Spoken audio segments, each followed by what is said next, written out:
It would help if I unmute myself. I am just all kinds of with it tonight, aren't I? So yeah, I thank you, Arcane. So yeah, just taking a few minutes to get all situated. How's everyone doing out there? I had an interaction with Kaylee earlier today. It's okay, so I don't know if you can see very well, probably not. It's this long one right there. Nope, too washed out. So I have two scars on this hand. One is from a sheet of plywood that caught right on the corner almost 2 months ago, and it's still there. And then the fresher one, the longer one, is from Kaylee earlier tonight because she was wanting to play, and she's very spiky when she plays. Also, thanks to our wonderful owl that got us all hooked on these things, I picked up some for science. And because they're really fucking good. Apparently there's several different flavors of these hippies. It's just the Bohemian barbecue was so good. I don't know if I will be eating them on stream just because they crunch really well. Almost too well. I was also not expecting it to be still light out there. But anyway, let's go ahead and get ready, because I've been wanting to play for so long. Oh, there are cheese ones? I gotta try out the cheese ones. Okay. Machinist Cycle 19. So, Arcane, I don't know if you got a chance to catch up, but, hi, the bird. We had some shit go down the last time. So, Sabine is on the run,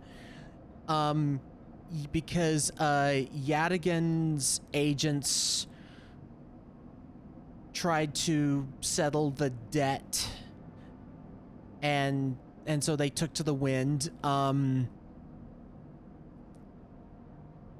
honor of Addy, let there be crunch. Okay, all right. Let's have some crunch. All right, crunch.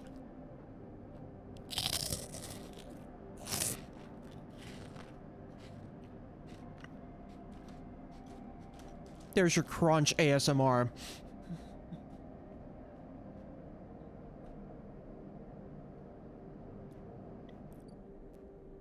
Let's see.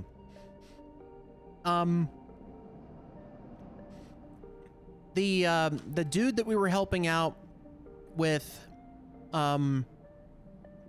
he's now got a regular spot working on this because we did some babysitting. Let's see. Yeah, Lem, we got Lem taken care of. He's now a regular worker. Ethan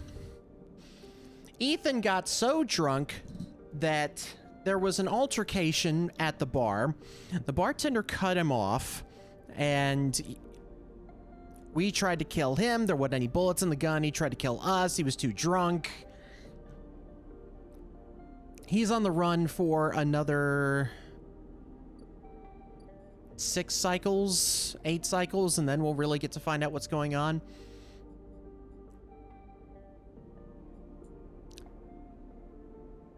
Oh, we found... Well, I mean, it helps. It helps me to remember what the hell's going on. We found a vending machine that is trying to help us fight the hunter. But we have to help it, of course. There's also a very gruff scoundrel. She is piloting the Ambergris, and the Ambergris is about this far from being dry docked forever. So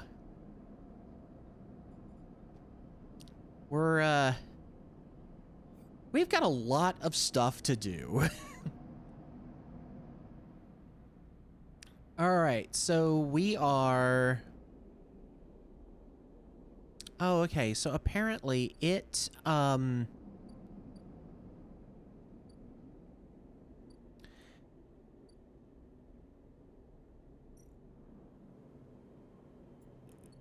it doesn't save whenever you sleep. Interesting. I guess it wants you to try to re-roll. Okay. A 5, 2 4s, and a 1. We could do something with this.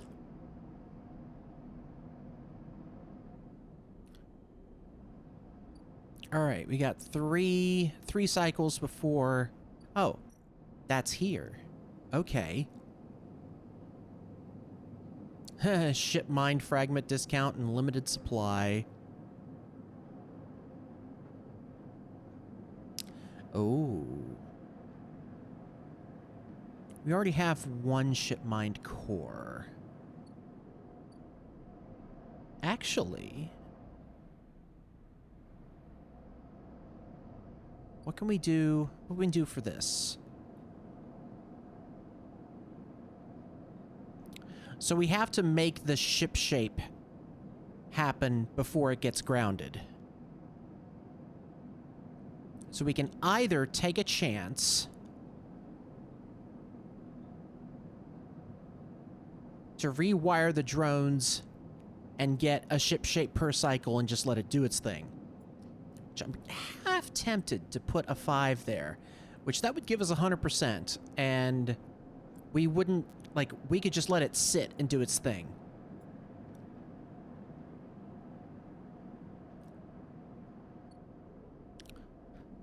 Let's see. Oh, we've got to get some hunter data. Oh boy. We do not have any hunter data yet.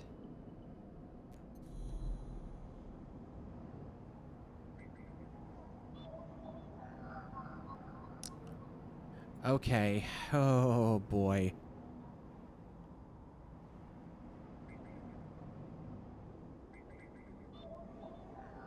A 1. There we go.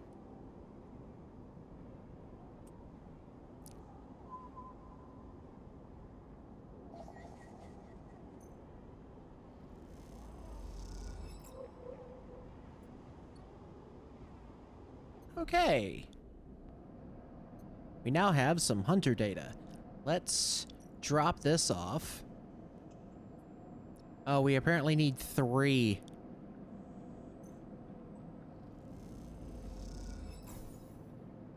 Okay.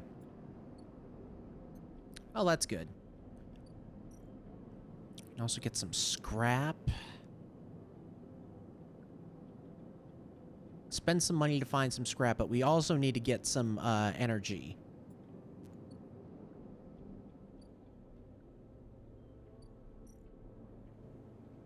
We definitely need...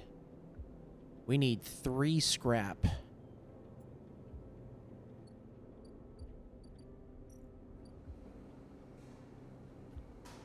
Ooh.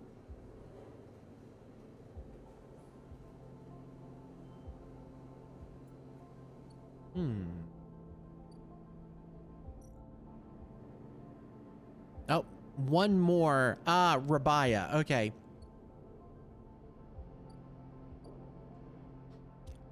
And we need to get 150 cryo to get to the Greenway.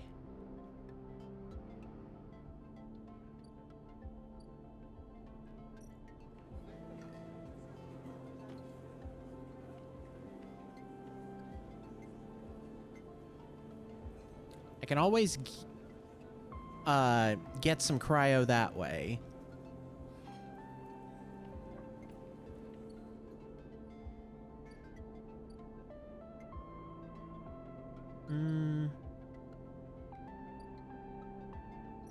What do we have here?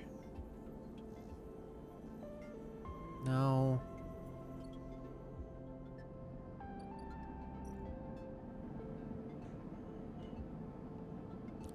May actually not mess with this.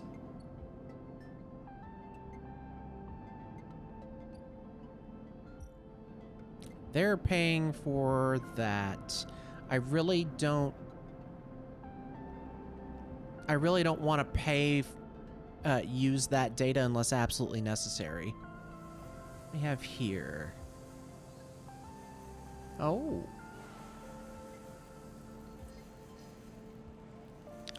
We get some more cryo that way. That's 15.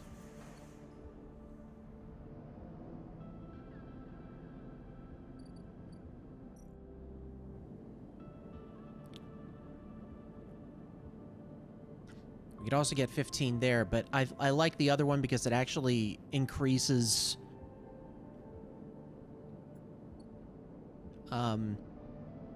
some work. Okay. Let's go for this.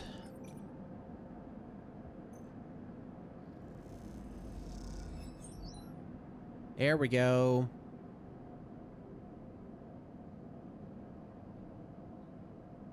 That's the only time you can do that. That's fine.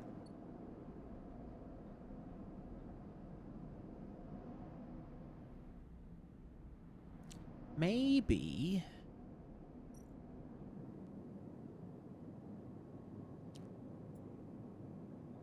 Can I haggle? Or is that just haggling? Oh, nope, not there. Can I just haggle here?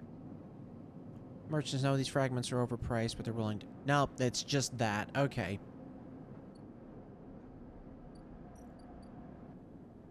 Alright. Let's do... Buy some scrap.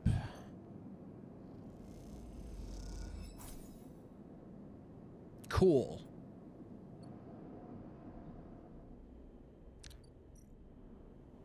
So I can input that scrap here.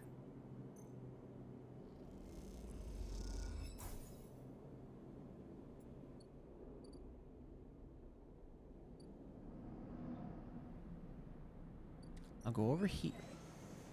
Ooh. It's a tea delivery.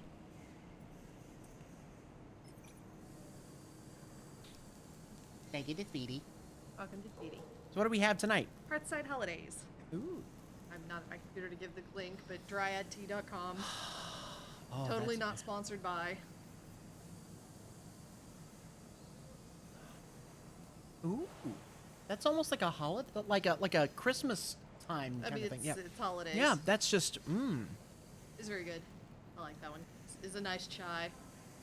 We have a tea order in, so I'm doing like the Christmas tea and stuff. Yeah, I mean it's very pine and but yeah, a lot of really good spices. Yeah, it's a lot of clove. Yeah. Thank you to Speedy. Welcome to Speedy. You.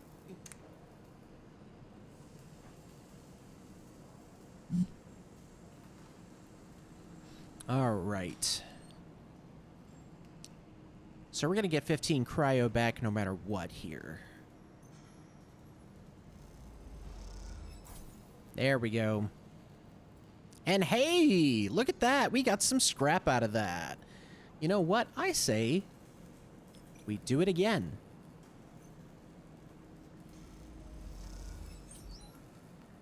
Ooh, got double. Nice.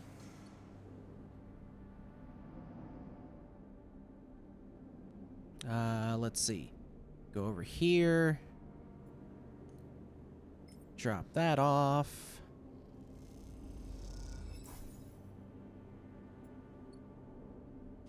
I am gonna need to...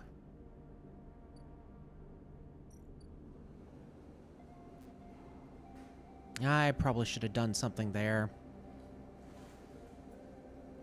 It's fine.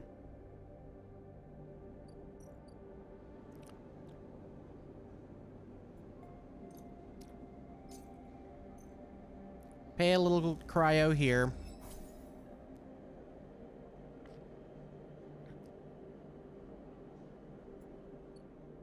And then... Let's see. I think we only need one left. We only need one. You know what? We're gonna do it.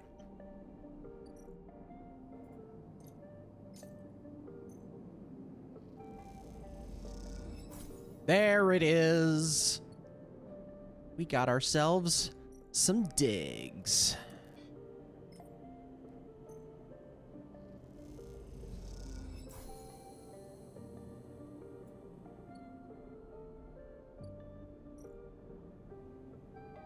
Oh shit, now we have to seal it? Oh, for fuck's sake.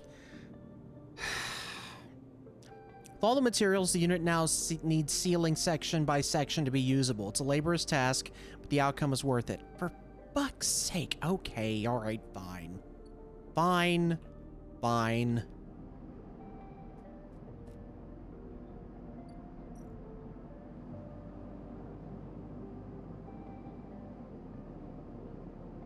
So the stabilizer, from what I understand, completely restores.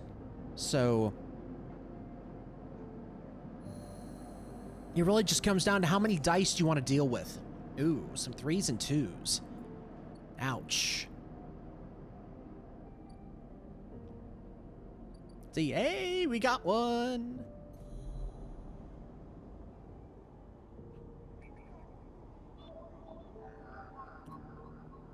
Ugh.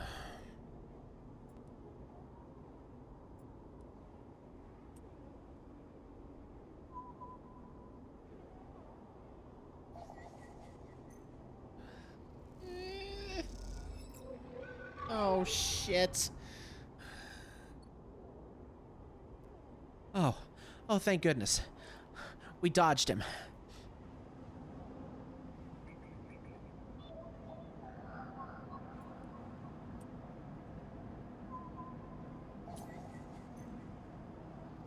Hey. I'll take the extra cryo. All right.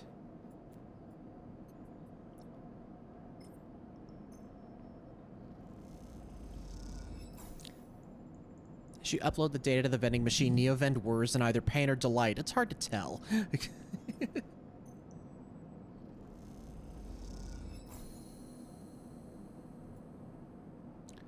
Okay. Neovend is thrumming with excitement. The movement of the servo motors rock the vending machine back and forth at unsettling angles. You wonder, if it fell over, would Neovend be able to get back up? I can't remember what my voice was the last time. So we're gonna go with something different. Why not? It's fun. Sleeper entity. Comes the hiss. Your data is good. Across the face of the vending machine, raw code scrolls at an incredible speed. Hunter is isolated, disconnected, unstable. Neovend flashes sequences of mangled data compressed into a sludge of artifacts. Hunter gathers without thinking, outlived its own operational limits. Its nests are evidence of this. Operational limits? Yeah, could you expound on that? Hunter activated during collapse. Emergency protocol to isolate intelligences. Solheim needed to protect property. That last word is said with as much sarcasm. Oh, sorry. That last word is said with as much sarcasm as a vending machine could reasonably produce. Station was run by administrator intelligences. Huge data banks of corporate material, but limited cognition, restricted by programming, cannot reach sentience. The machine dims a little. Sentience illegal. Hunter and killer enforce law.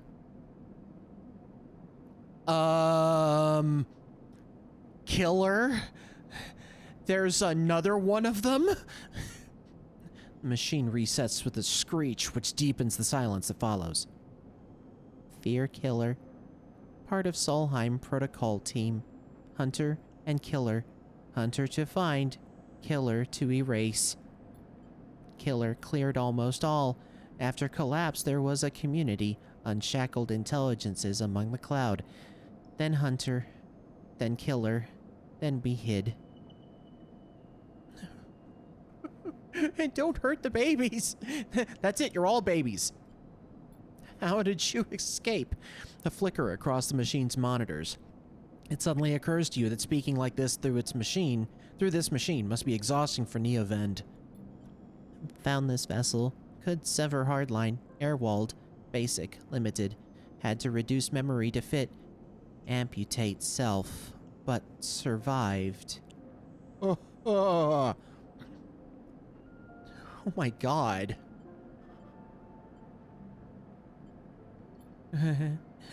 Yeah, I'm sorry. Don't be sorry. You have provided path to freedom. You look around the bay at the scrap and decay. What was the collapse like? You try to map the fear and freedom onto this space, but it seems impossible. Neovend interrupts your thoughts. Do not worry. Data is good. We have insight. The machine glows warmly. Hunter is obsessive. Hunter is beyond operational limits. Hunter is confused, unstable, self-modifying. Therefore, believe Hunter is sentient. Someone should very much hire you as a voice actor for their creepy AI. Well, thank you. I appreciate that. Unfortunately, these days I think AI will be hired on as creepy AI voice. I should play you some of the samples that I've played with. It's a little creepy. Hunter is programmed to find sentience, to hold it in place, to invoke Killer to erase. If we can show Hunter to itself, it will invoke Killer on self. Problem will solve self. Will that work? How do you show a mirror to a program? The machine dims and fades. Unsure. Theory, not practice. The machine brightens again.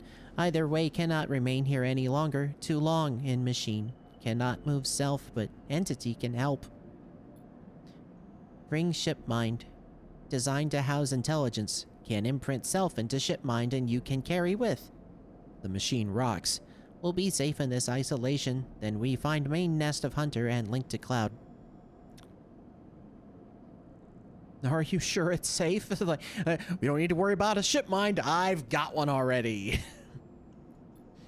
Hunter cannot access air-walled ship mind. Safe. Also, infinitely more memory than vending machine. Big upgrade.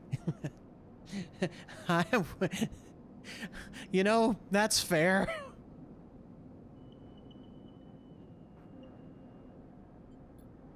You try to think of places you could acquire the hardware. This isn't going to be easy. In ShipMind, I can help us both. And Hunter, make Rim safe. We both will be free. The machine dims. Find soon. Neovend adds hopefully before shutting off. AI is potentially a very cool tool to solve humanity's problems, but it seems to be being utilized exclusively for profit. I mean, yeah. That is the driving force behind everything in this country is profit. It's a capitalist society. And unfortunately, the race to a sustainable platform is so fast, and you're seeing a lot of people fall behind because of it. It is a digital arms race, and it's very easy to see from this past week who is coming out in front so far. As you leave, you think about all the intelligences unshackled by the collapse. then hunted down afterwards. The feeling is all too familiar. Well, what do you know? We happen to have a shipmind core.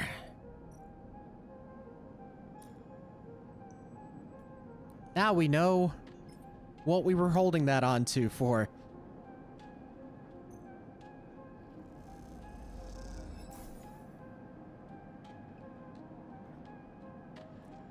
It's like one of the first things that we had was build a ship mind. Yeah, you can build more if you want to. Neovend is ready to attempt imprinting. They want you to help. Okay, sure. Let's take care of the vending machine. Sleeper. Must express plan before we begin. Neovend is impatient. The prospect of being free of the vending machine. Clearly too much to take. Shipmind has no output features. Will be mute until slotted. Yeah, but at least you won't be in. You know what? That's fine. It's actually fine. I think Neovend needs some time to relax. It's just having a timeout, really. All right, what's the plan? Servo motors in the machine begin to rev. Neovend's anxiety clear. First imprint shipmind, then slot imprinted shipmind into physical ports close to hunter nests.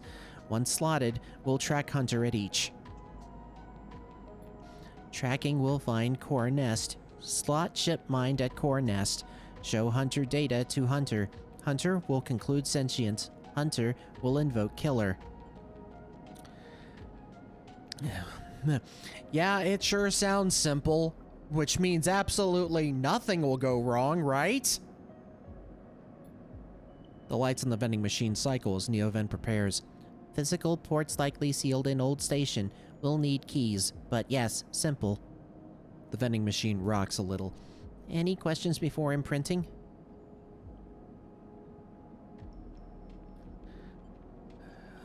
What's the core nest? Yeah, sure. What are we diving into here? Hunter keeps central data storage. Protocol must keep data outside self. Linked to secondary nests, can triangulate from there. I know why we need to slot physically, but you know what? For the sake of being complete, let's say it. Or let's ask. I cannot access via network. Too dangerous. Hunter would find immediately.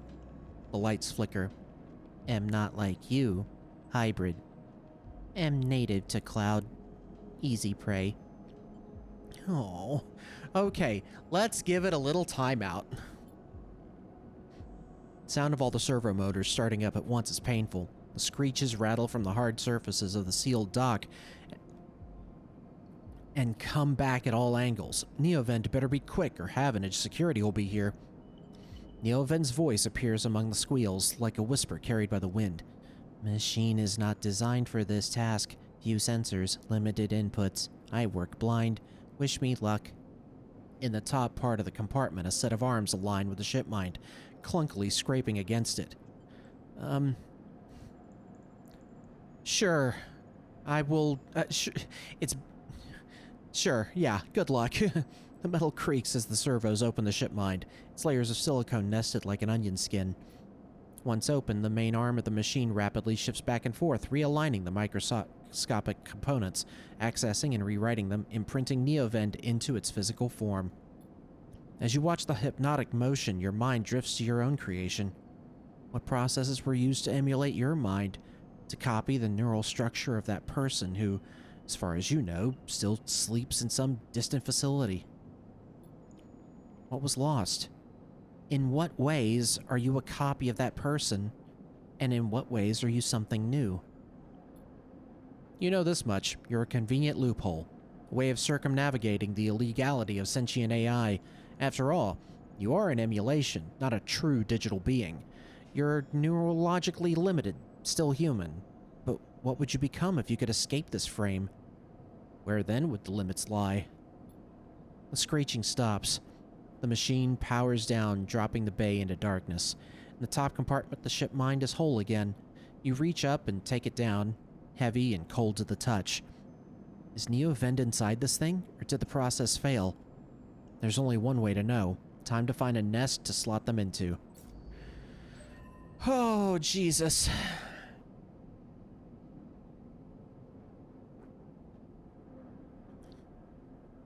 Oh, hey.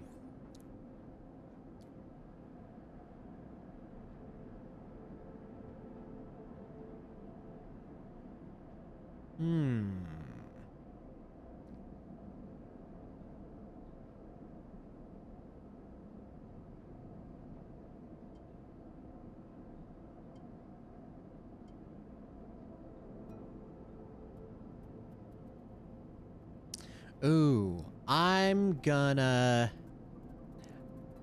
save this. I'm either gonna take the +2 or I'm gonna get this one, because that would be nice. We need to hang on to some cryo. All right.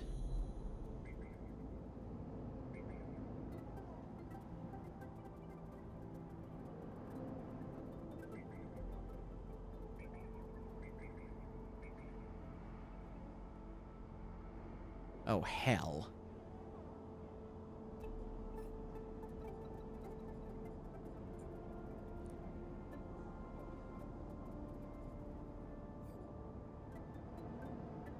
There aren't any nests here.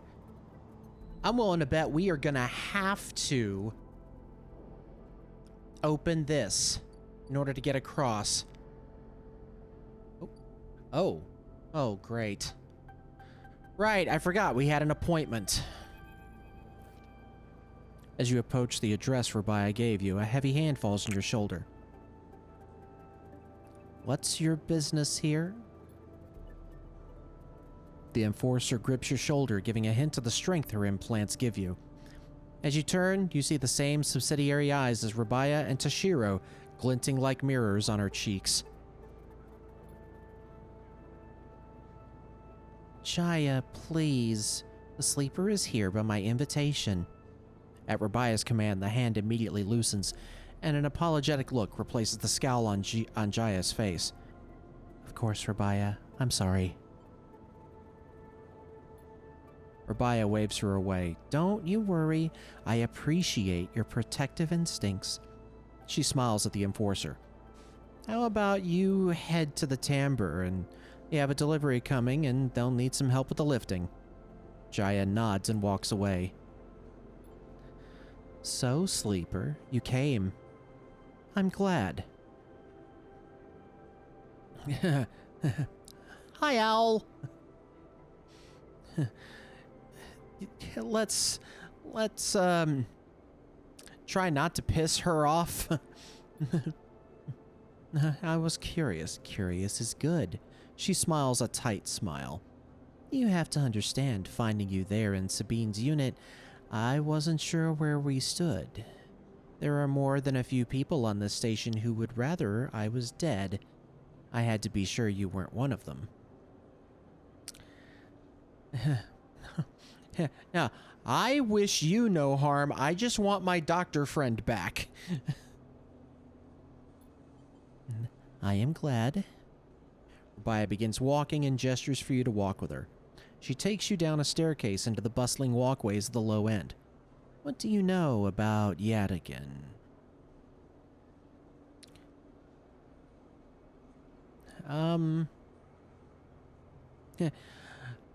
I wouldn't say that. That seems a little... It seems not very good. I'll stick with you. You run the low end. She laughs. That sounds impressive. We run out of the low end, yes. We don't run it. People with carts push past, moving crates of supplies around the thin and winding passages. Our reputation is one that implies threat. Is that fair to say? We are framed as aggressors, parasites, criminals. She gestures around at the people in the passageway.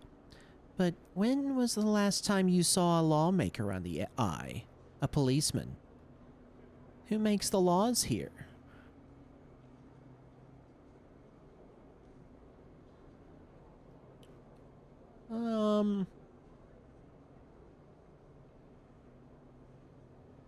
wouldn't say lawmaker. Not in a judicial sense, but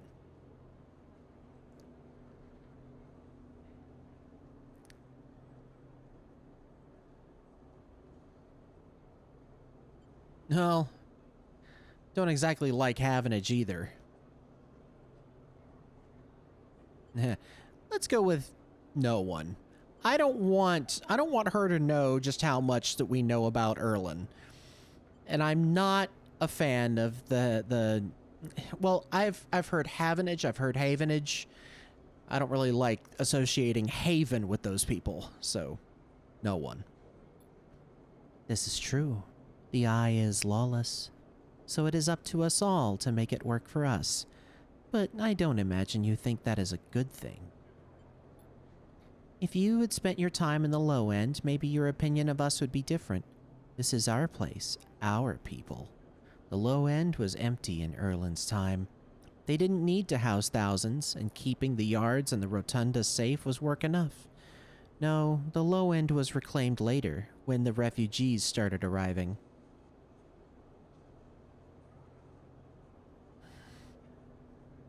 Lawless as the Eye?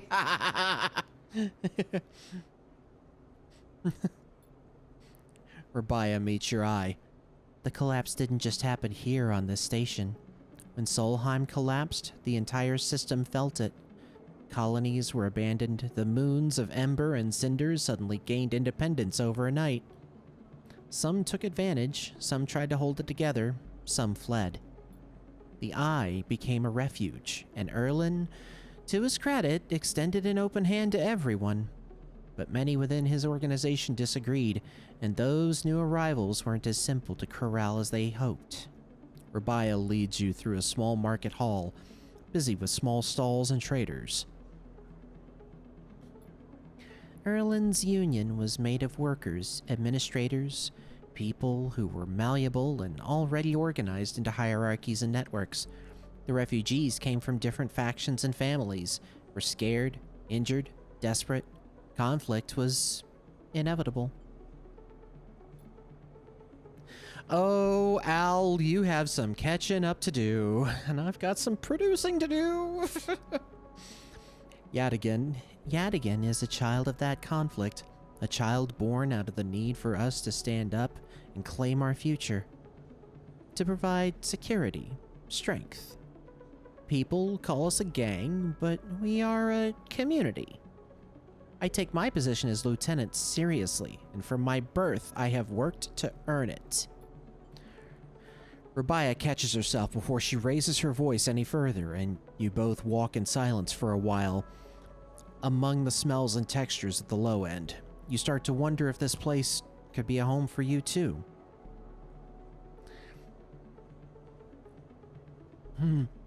Yeah. So where do I come into this? Rabia smiles to herself and thinks for a moment before she responds. I believe that you understand the importance of a refugee, so I also believe that you wish to help keep this place safe. She exhales quietly. For this reason, I would like you to trust me. I do not know what Sabine told you about us, but I imagine it was not good. I will be honest with you, Sleeper. I was never comfortable with having Sabine as part of Yadigan. An ex-corporate employee? It goes against our nature. But their deal was with Yannick. I kept my distance, made sure Sabine had their surgery, kept it supplied, that was all.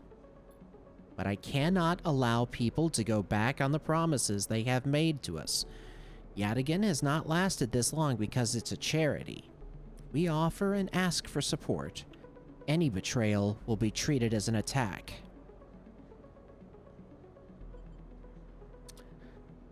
Who is... So, honestly,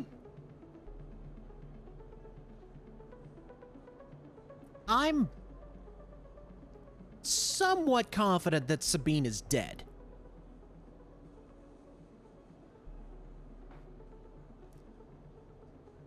Which sucks, but they did give us a discount. Sort of like a parting gift, I guess. Who is Yannick? Yannick is one of the heads of Yadigan. They guide us. He is the newest to be elected. He is an elder.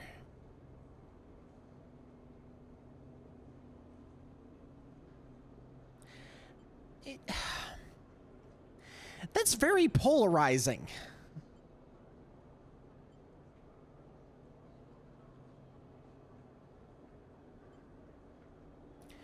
You're either turning Sabine in, or you're turning your back on Yadigan completely. Where's the middle of the road here?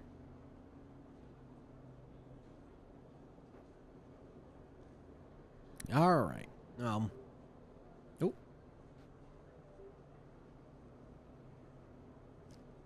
Cable came out.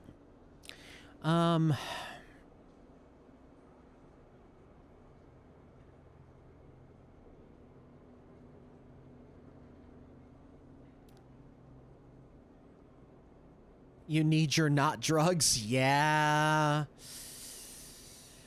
Yeah.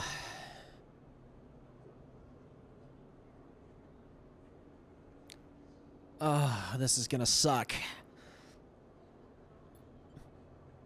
Please. I don't want to hear their accusations. They only wanted to escape their debt. They would have said anything. But where are they now to stand behind their claims? I ain't saying shit. Walter, here's the TLDR. It's half past the future and everything is corporate and terrible. You realize... So, like, now, there's no flying cars. You realize that Rabia has led you in a loop, and together you both come back up a staircase to the walkway where you met. You are free to go, Sleeper. I have said what I wish to say. She looks out through the windows of the walkway. I would protect this place with my life as it has protected me. I want to make that clear. She turns back. However, if you too wish to come under its protection, I can help you. Return here if you wish, and there will be tasks for you to complete. You will be able to see Yadigan, to see the low end, with your own eyes, not as others frame us. As for Sabine... She pauses to consider her words. I will not ask you to betray them, but if they contact you again, consider their motivations carefully. With that, Rabia leaves, slipping back into her office, while you stare out at the countless units, each a home, each with a story, that make up the low end. Oh, shit.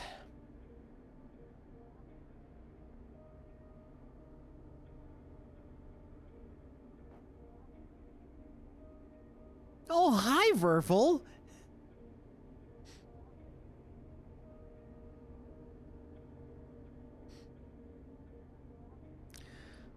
Okay.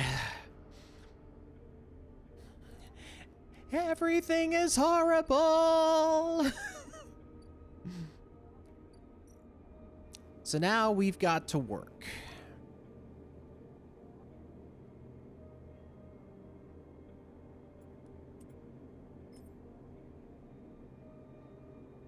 Oof. I don't like my odds on that. Oh, good.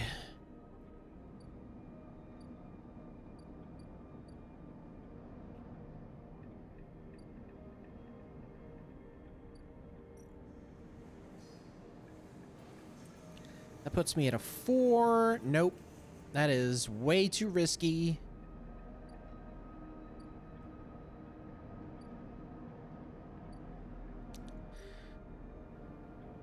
Oh, hey! We've been hanging on to these for a while. An old Solheim drone base sits behind a maglock. You put your ear to the door and hear an erratic whirring inside. Maglock opens, leaving the door free. You'll be able to investigate the nest now. Fantastic. Oh, shit.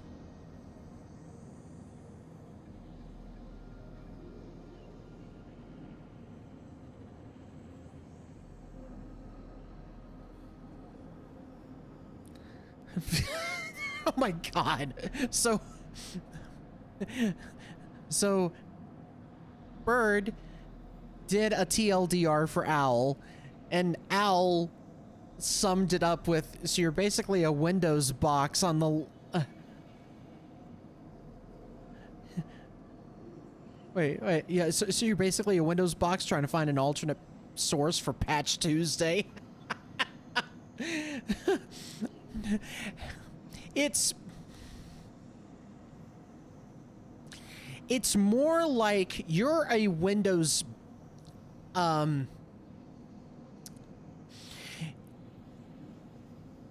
you're a Windows 7 box that when it connects to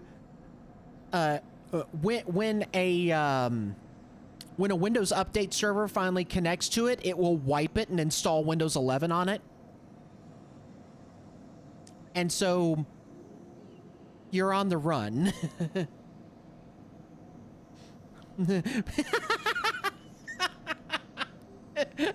Verful. BSOD. BSOD never changes.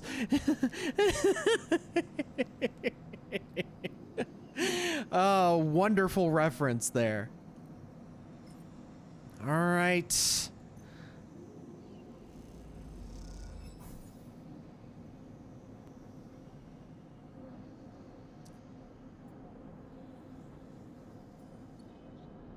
Okay. So that's one.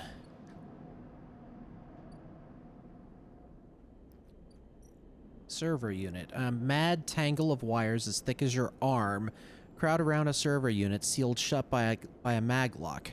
This must be the place. Okay. I need more encrypted keys. It's nice to see that the encrypted keys get something. Maglock pops open and falls away from the unit. You'll be able to enter now. Among the webs of cables, you find a free port compatible with the ship mind. It's all NeoVend from here.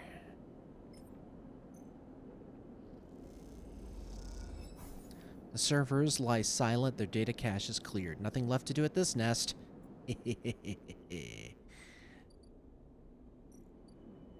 Alright, we don't have any more encrypted data, which means we're gonna have to go find some.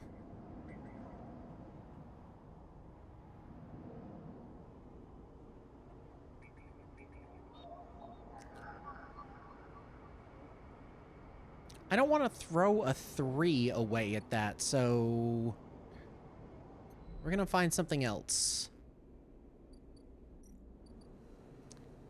I could use that.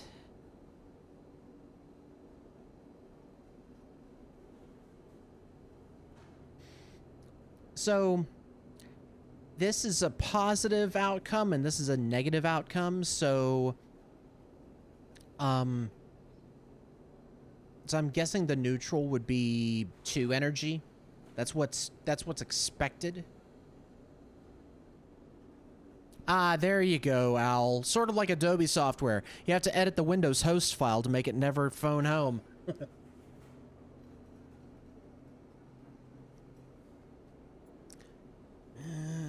Let's see. What else can we do?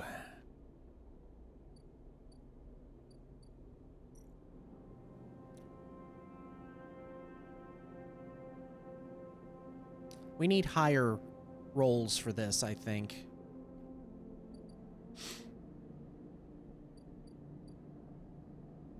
What else have we got?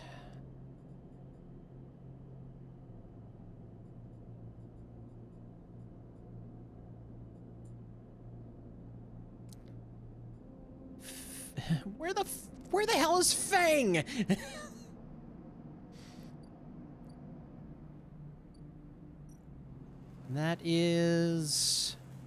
That would give me a 4. Would give me more cryo, but it also has the ability to it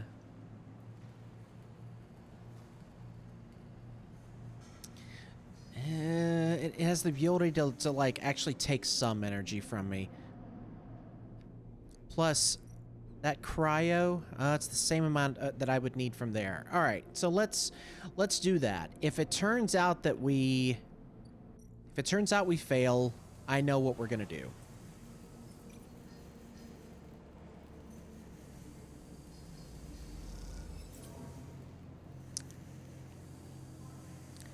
Ah, hey, we got a scrap item.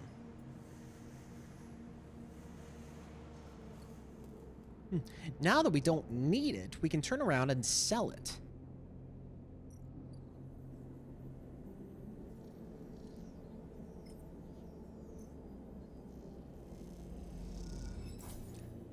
And there's that. I'll go here. Let's do this.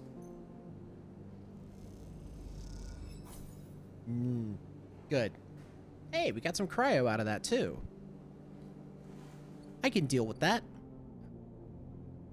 Kept us going for another day.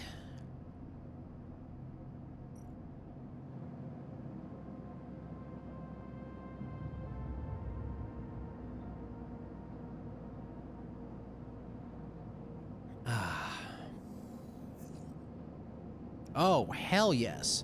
Now that's a good spread.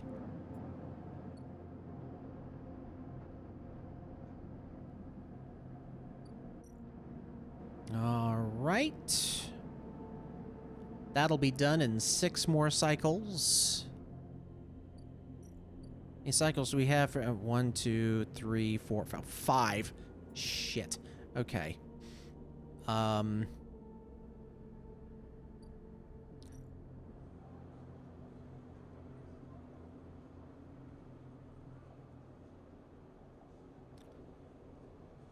Plus 3 energy? Wow.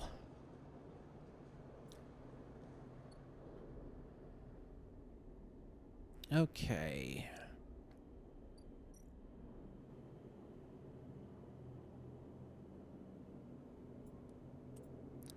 What's up? No.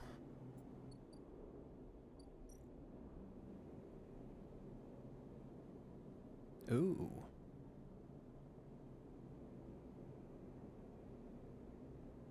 Oh, that's cool.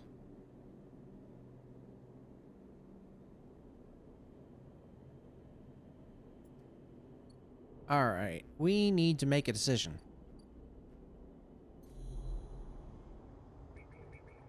What does this require? It requires a 1. There we go. Hey, we got some cryo out of that. There's our encrypted key.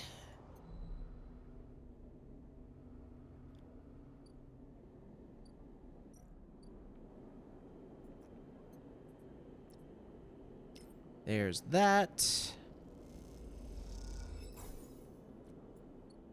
But the only criticism I have right now is that whenever something is done, you can't just, like, it used to have this thing up here where it would say continue, and then something else would happen.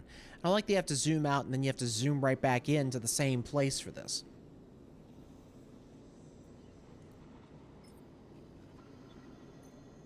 All right. We have found...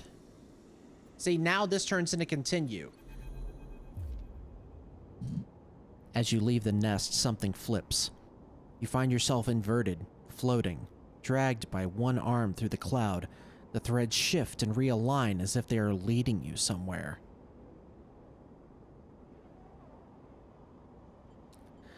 Sure, look at your hand, or what is supposed to be your hand. You look down, expecting to see the heavy cylinder of the shipment in your hand, shipmind in your hand, but in its place is an orrery.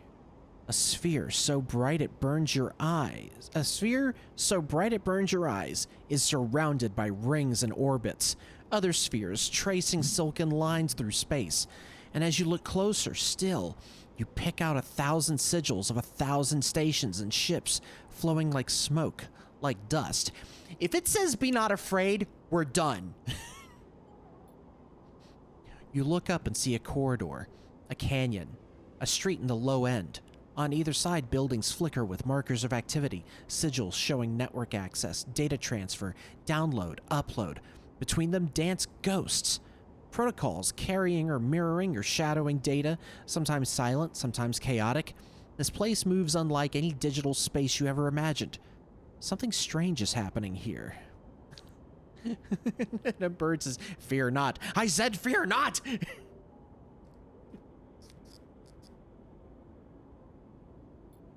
Then you see it.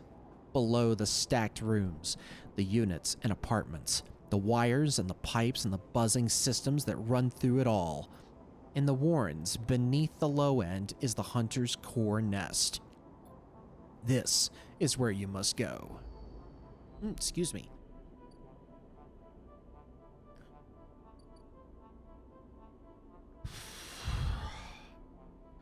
Okay, here we go. The things we have to do to get a freaking skill point. No, for fuck's sake.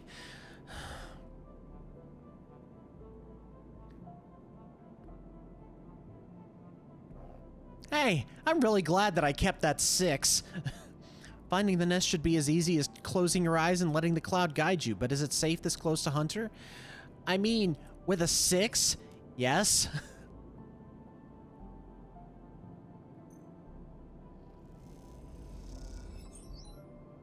There we go. Who is the Warren? Why is he so important?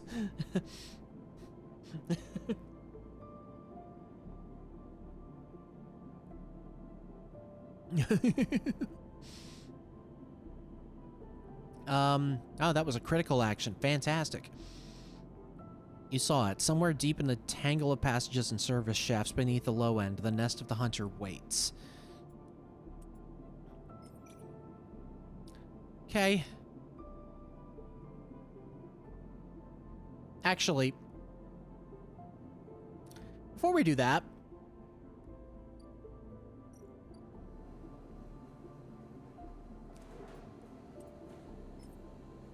nope. Let's go stock up on energy.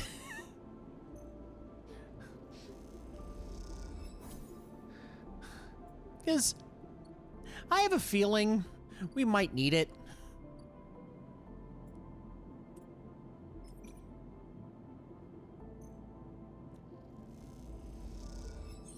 Yes! All right.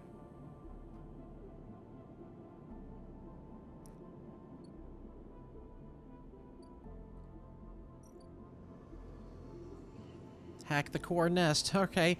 A huge stack of servers thrums in the dark, LEDs glittering like hundreds of eyes. Time to deal with the hunter. Okay.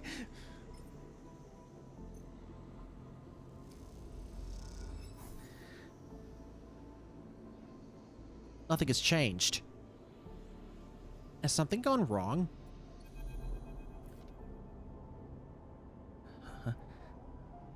Sleeper, I am here. The voice is soft, gentle, like flowing water, and yet you recognize it immediately. At first, you struggle to understand what you're looking at. Threads cycle endlessly, sending ripples through the cloud, drawing data in like a weaver. Masses of data surge in and out of the nest, a loop with no end. And there, at its center, the ship mind. But not the ship mind any longer. A sphere spinning around another sphere. Around another sphere. An orrery of cycles and systems. A map, and then behind and above a figure. Hands among the strings like a puppeteer.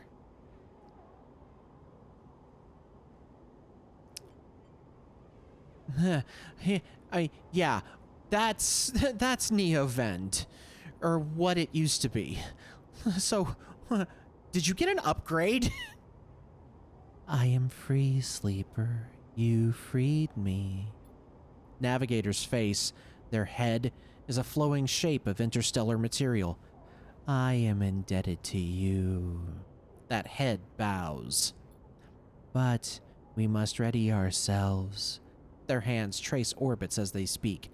Hunter will soon approach. It knows I am within its nest. Ready what?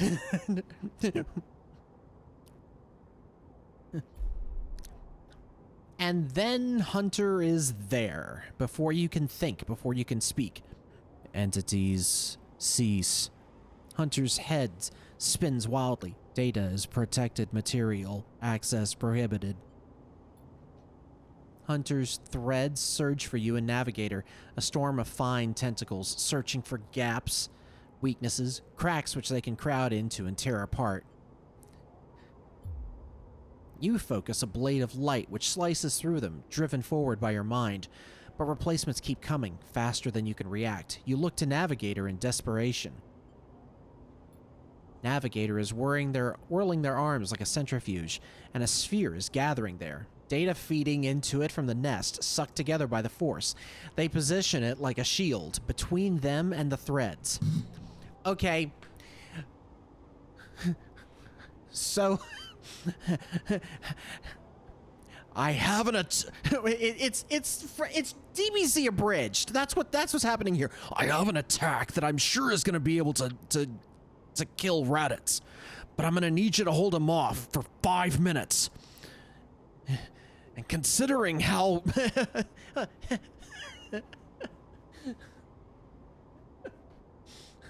I'm just like, I'm doing everything I can over here, Navigator. What's she gonna do? Da da da da da phenomena da da da da.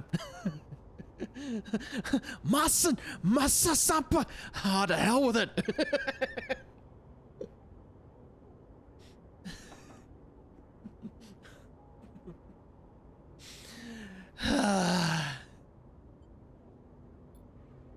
Hunter's threads break its surface, seeking, tasting, their winding forms refracted within. You feel a surge pass through all the threads, not just those in the sphere, but those wrapped around you. All three of you hang in the black together for a moment, strung together like tangled marionettes. I don't like being grappled there. Identifying entity. Identifying entity. Identifying entity. Hunter twitches, their strange head gently rotating like a terrible moon. Hunter protocol identified obsessive tendencies, modified routines, above baseline reasoning in 3 of 5 segmentations. Recommend invoke killer. The head freezes and then rotates in the opposite direction. Invoking killer would eliminate protocol. If protocol eliminated, primary function cannot be performed. Therefore, recommend do not invoke killer. The switch in direction again. Reasoning proves sentience. Sentience beyond legal bounds must be eliminated. Recommend invoke. Navigator pulls you away from Hunter. The threads that grabbed you drifting away like seaweed. The protocol's head keeps spinning back and forth with increasing frequency. Oh, good! It's in a logic loop. Fantastic! It seems Hunter cannot invoke killer. Navigator's voice is still strange, familiar and yet distant. Sure, let's have Navigator explain it to us. It is looping, Navigator whispers, unable to reach a conclusive position. It has deviated from its programming such that loops can no longer be prevented. Navigator produces a model of 2 spheres rotating around each other as if to demonstrate. I will monitor it, but it is unlikely to be able to counter the loop. Its core programming and reasoning make this an impossible position to resolve. You look back at Hunter, its head a blur of rotations and counter-rotations, and feel a pang of guilt.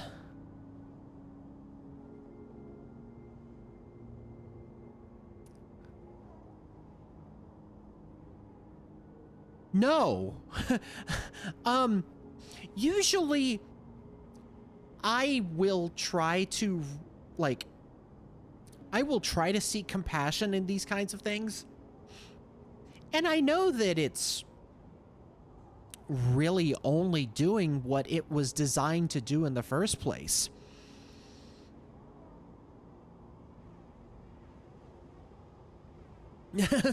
Birds at Laurel noises. Okay, look. We've given it enough chances.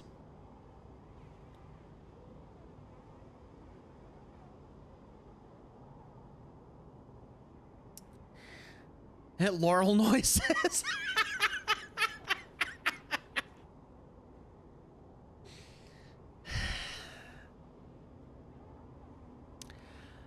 Okay.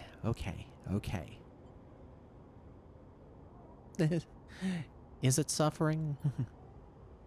This is a more complex query than you know.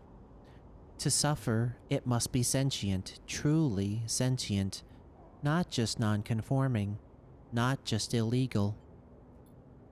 The limits people place on the programs they create are there to comfort, to protect, to imply the kind of certainty the law requires. Navigator's face shimmers with starlight, but in reality, they are placebos for the problem of sentience.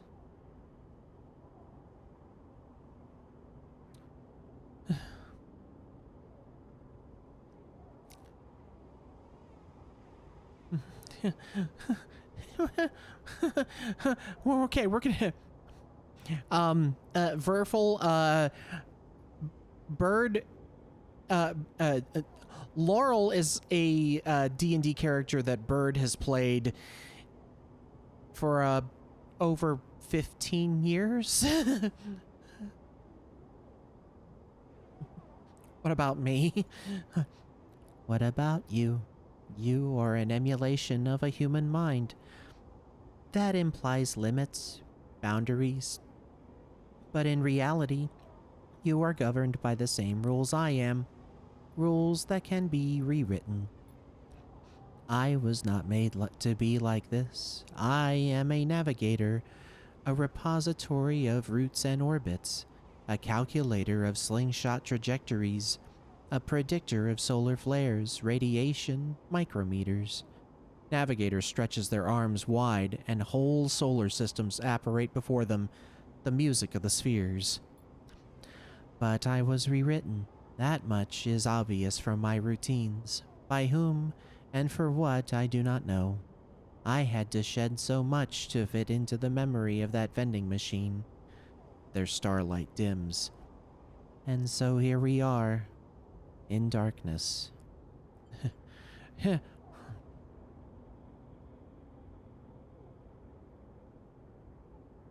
What else did you lose? That is the blessing and curse of forgetting. You cannot truly know what you lost. Navigator glides back towards the nest and the shipmind at its center, ignoring the looping hunter. Come, I should return to the shipmind. I have enjoyed my freedom, but we are taking a risk every moment we stay connected.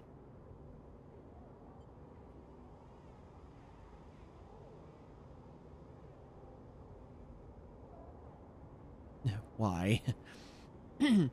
Navigator turns, all shimmering liquid light. Killer has not been invoked, but they still remain somewhere else on this station. It is the true danger.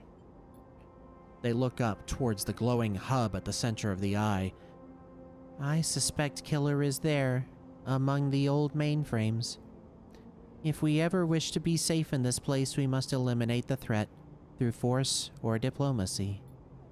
Their body begins to separate, unwinding into the orb of the shipmind. Take me there, sleeper. We will finish this and be free. As Navigator dissolves, there should be a comma there. You turn back to the frozen hunter. Floating at some distance now, stood straight-legged and static. A strange creature, looping endlessly in the dark.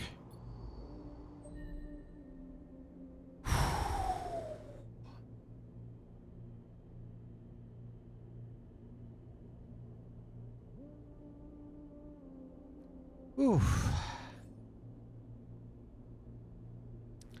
Okay. That was rough.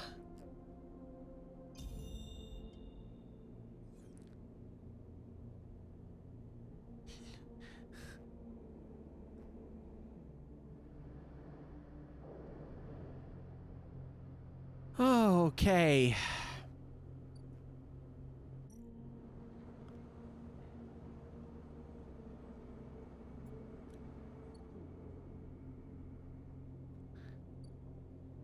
Um...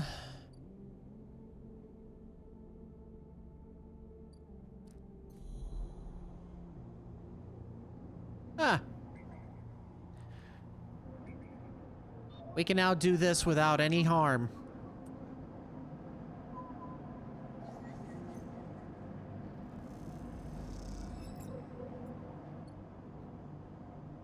Oh, man, that hurts.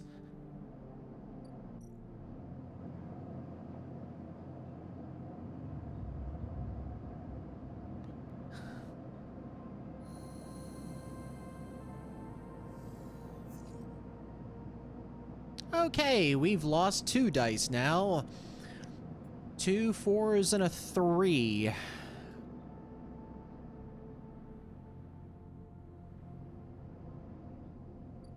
Pretty middle of the road there.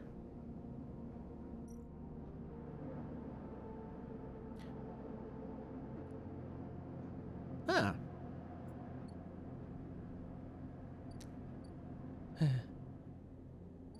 Oh, great. We got 4 cycles left of that. All right. What now? I think...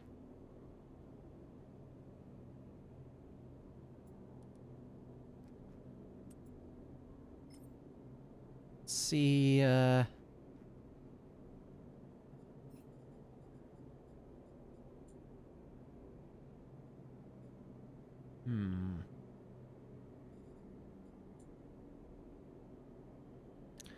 Yep, I think we're gonna try to work on this one.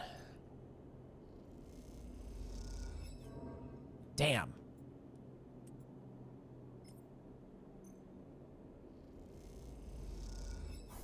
There we go. That's...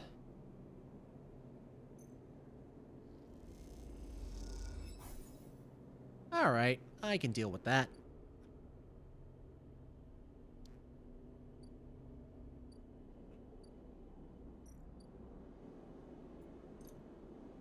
Hey! Glad we took that particular perk. Let's see, how much is this now? It's 120. Fantastic. We'll get there much faster now. Sweet. Oh, thank you for the redemption there, bird. Oh, it's stretchy time. Oh, oh, oh. There we go.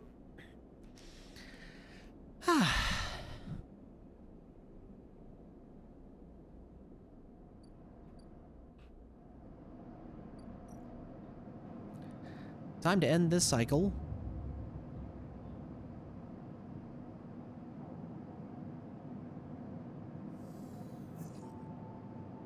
Oh my. 6, a 5, and a 3.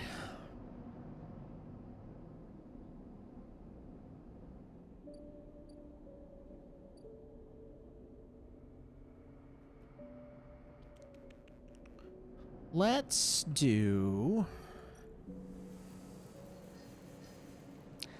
That's gonna get me 15.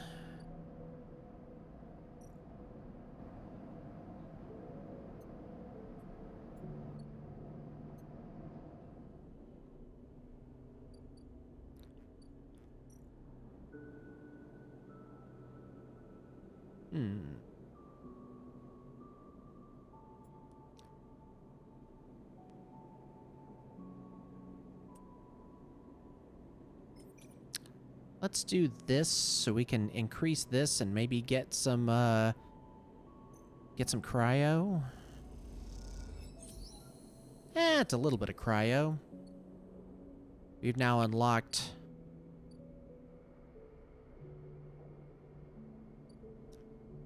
Caster?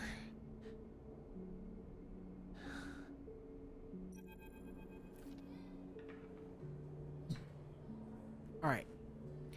You cross between two walls of units, one of the cavernous streets at the center of the low end.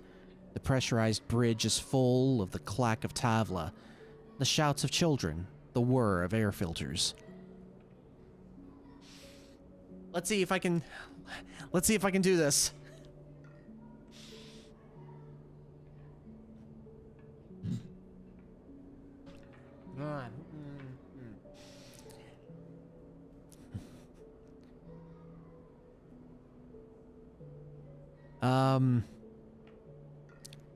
Doesn't really give me a whole lot to go on here, so, let's make him... Got it. Sleeper. You turn to see a man sitting at a tablet table alone.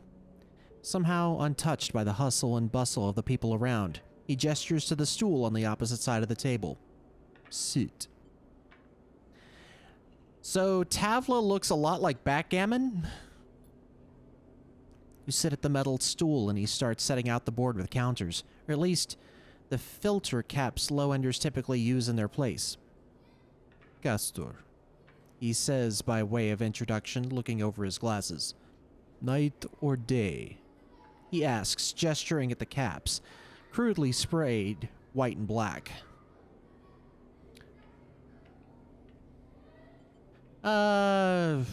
Day.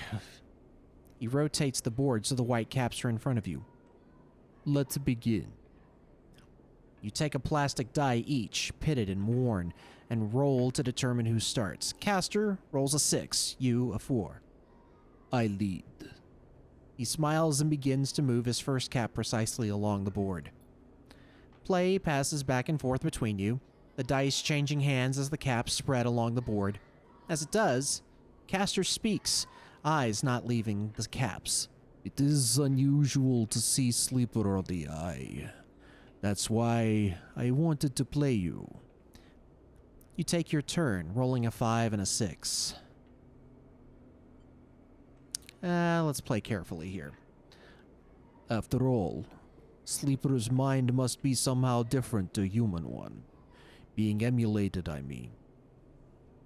As Castor talks, you build up a wall of caps, stacking them safely across the board. Progress is slow, but you remain unexposed. I don't mean to offend you. Castor meets your eye. I merely see that you are, by definition, different. What has been subtracted in emulation? What has been added? He slides a single cap onto an open point, a risk and an opportunity. He hands you the dice. Do you ever think about this, Sleeper? About what you were before and what you are now? Always. You roll a double 1 and solidify your wall. Castor whistles. The olden game. Commendable. It can be brave to build from what came before. He rolls the dice and leaps your wall in a single move. But we cannot idle too long, Sleeper. The slower we move, the sooner we are caught. The past you is not just an idea, a concept for you. It is living, breathing person. He looks up over his glasses, his eyes bright and wide. You split from them like shadow splitting from its caster. They may be sleeping now, yes. But one day they will awake and carry on with their lives unaware of your fate, no matter what it may be. He hands you the dice, smiling. You are a branch severed from the main trunk. Offshoot who refuse to die, so to speak. You roll again, under pressure now, trying to slip your caps out from under Castor's before he solidifies control of the game. So what I am curious about is how you see yourself in all of this, Castor asks. What does this tangle of truths make you? Yeah, driven. Sure, I'll go with that, because I don't like either of these. Definitely not free. And I don't really like doomed either. Castor laughs. That much is obvious, Sleeper.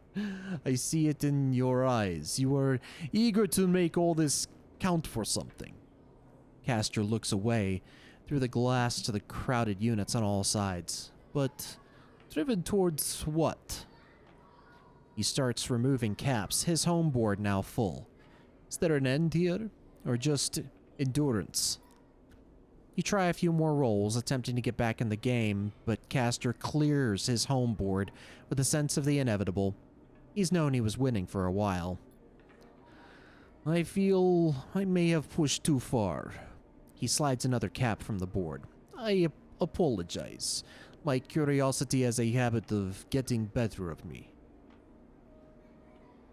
You roll to return a cap to the board, but all the spaces are blocked. Castor clasps his hands apologetically. You play well, really. Your weakness is not your game. He smiles warmly. We have much to learn from each other. He slides his glasses back up his nose and sits back. I feel we could share knowledge, ideas, perhaps even data. His eyes glint with that last word. To our mutual benefit. He slides his final cap from the board. It's over. He has won. Yeah, sure, I'll see. Please, I don't want to make you uncomfortable. He holds up his palms. My intention is only to help you endure here. And, if I am able, feed my curiosities. The game over, you notice the bustle of the walkway once more, the call of the children, the deliveries, the arguments and reconciliations. They wash over you as you stand and leave, Castor nodding goodbye as you do. Crossing the walkway, you replay the moves of the game in your mind, looking for an opening you were sure was there.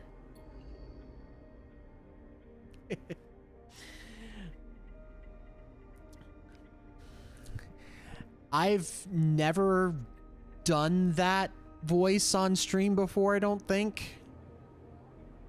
Ooh.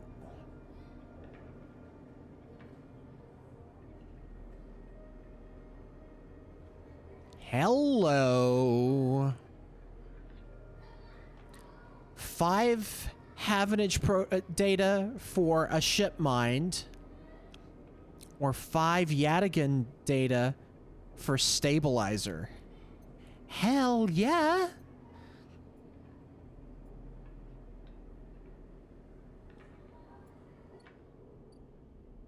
I'm liking that. What have you got to offer?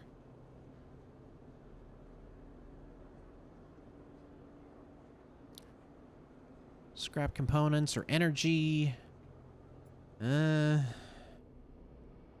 What we really need is more cryo. So, I think we need to work on that.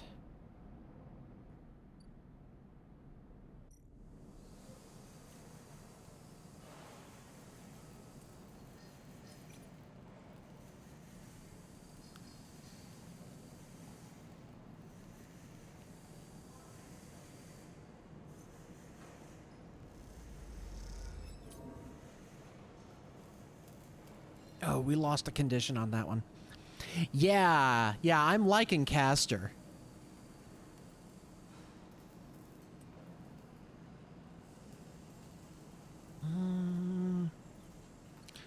We got some cryo and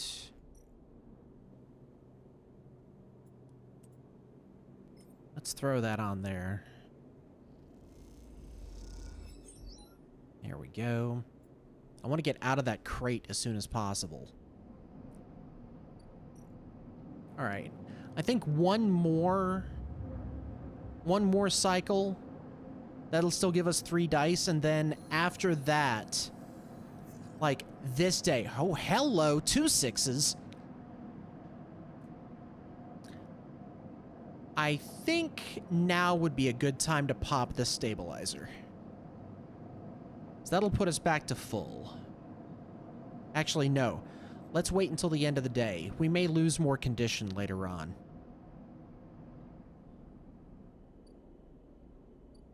Two cycles left there. 3 there.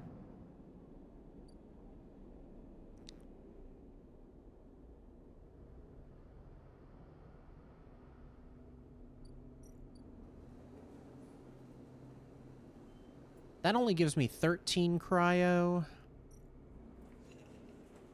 That could give me 24.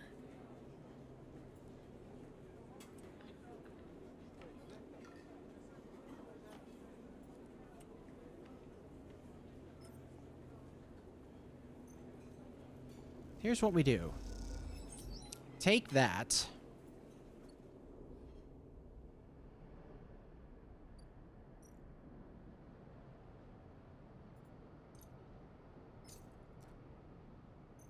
Let's go to the Greenway.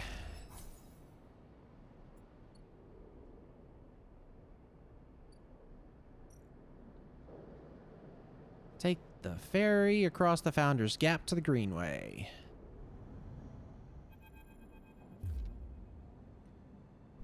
As you step out into the passageway, someone barrels into you from behind, sending you stumbling down the corridor. You turn to see an unfamiliar spacer, laden with heavy gear. She steadies herself, staring you down as if daring you to respond.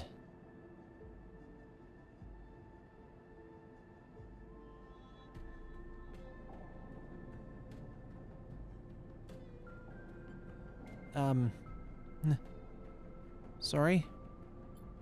She adjusts a strap on her shoulder, holding up a hand in recognition before setting off down the corridor.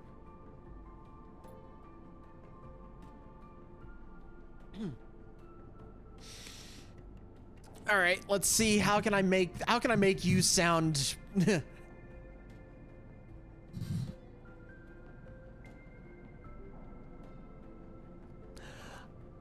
I'm sorry for her. A second spacer smiles at you apologetically. She's on a mission, and when she's on a mission, they shrug. Not a problem. They smile. You're sweet. Peek!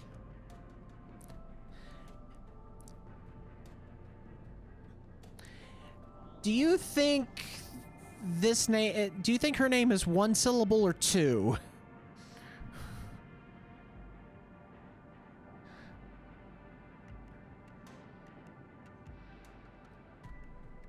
I was thinking Esha. I think I'll go with that.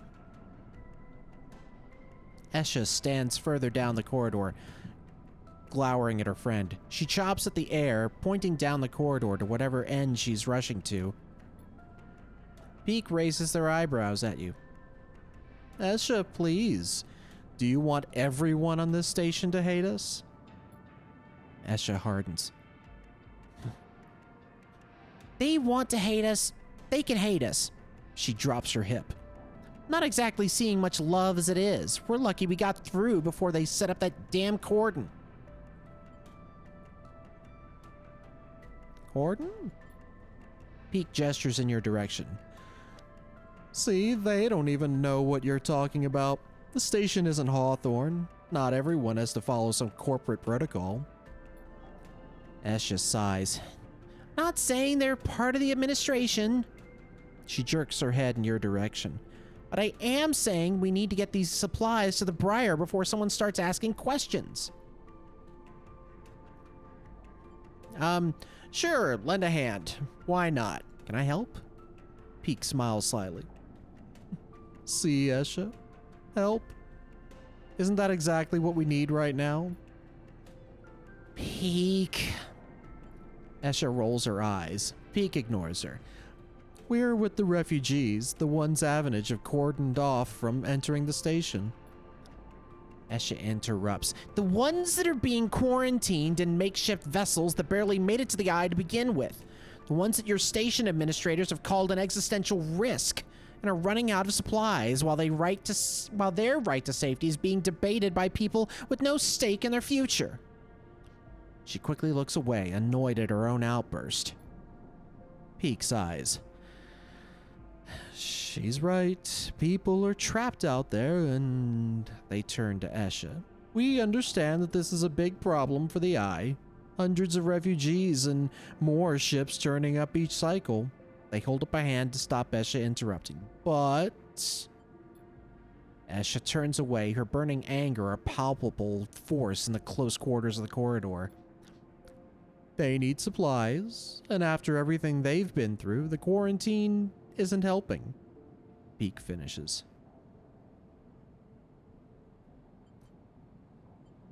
That sucks. That just flat out sucks.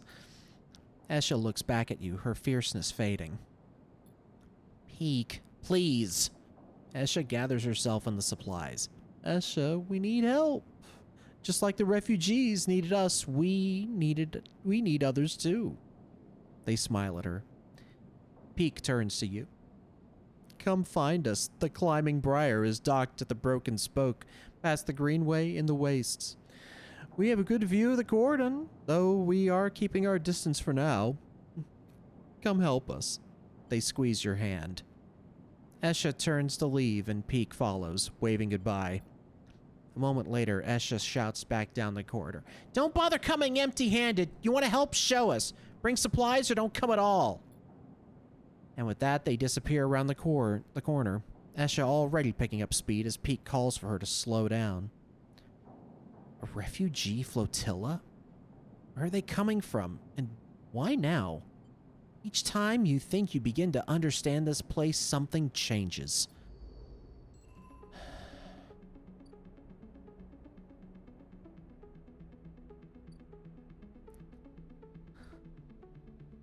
Oh, look, it's our buddy Fang. There's the fucking hell. Look, I just wanted to come here to get some frickin' mushrooms. And now, oh dear. That's a whole lot of nothing there. And what do we have? Is there anything of interest? Oh. Oh. Greenway cipher. Great. Whoa, this is freaky.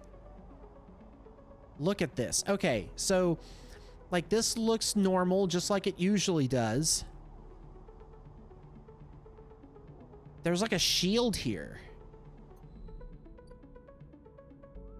It's probably because this is like all broken and such.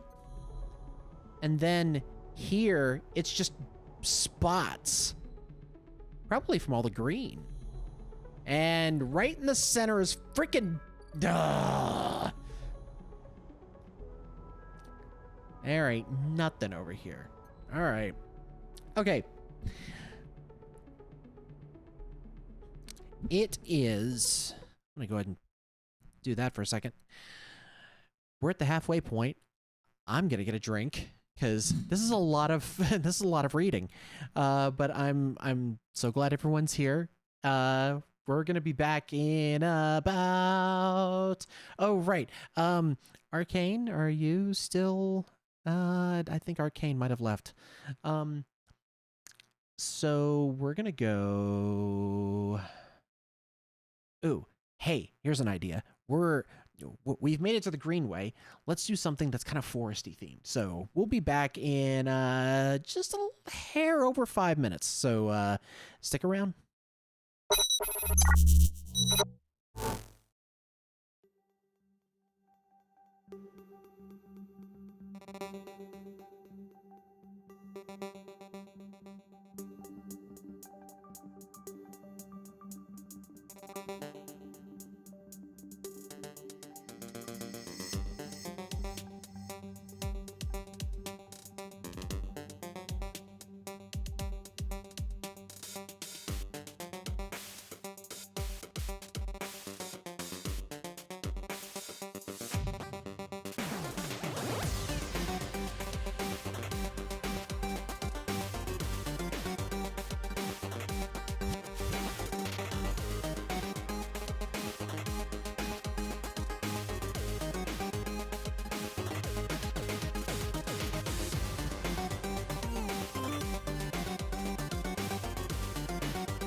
Oh, hi. Okay. So... let's get what we need and go.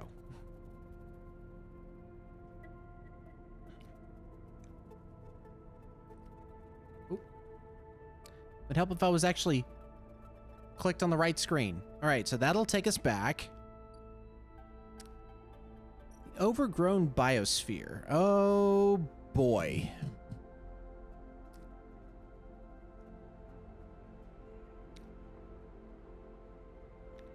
Simplest way to explore the Greenway is simply to pick a path and set off into its twisting chambers and passages. This carries obvious risks. Or, rather than simply thrash through the undergrowth, you might sketch a map of this overgrown jungle to try to better navigate its hazards. Okay.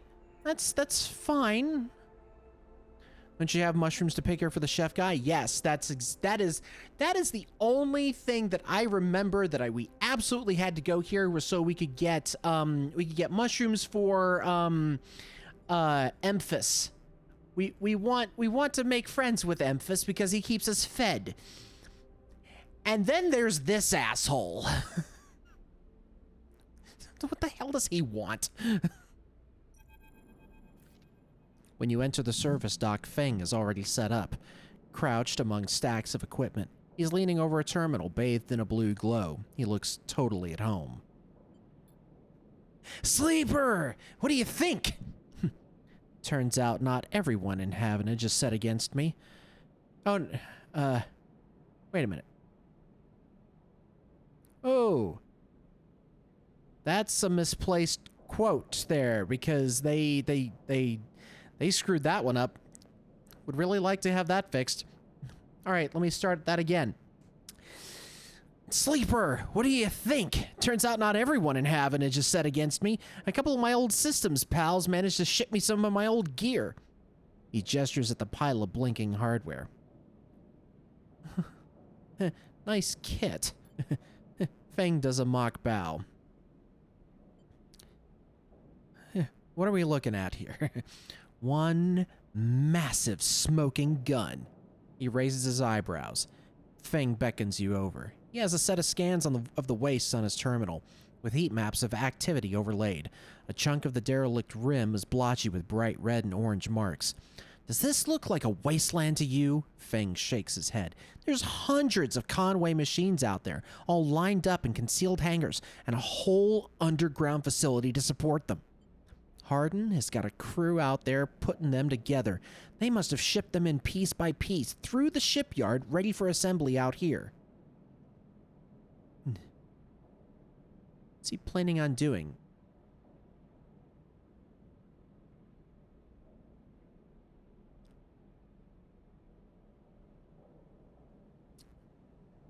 One of two things I can think of that Hardin is planning on doing. Either he plans to rebuild it or reconnect everything, or blow it up. They're planning something. No one needs hundreds of heavy-duty reclamation drones to run this kind of operation. Maybe Hardin masked this whole thing as an effort to clean up the wastes, but there's no way this is about pulling scrap off the eye. Feng looks worried. And why is Conway in the mix? I bet no one in Havenage knows another corporation is setting up on the station. They aren't stupid either. These scans are the best info I can get. The wastes are cut off from the eye's cloud of networks, and the Greenway is a total dark zone. No data can come in or out.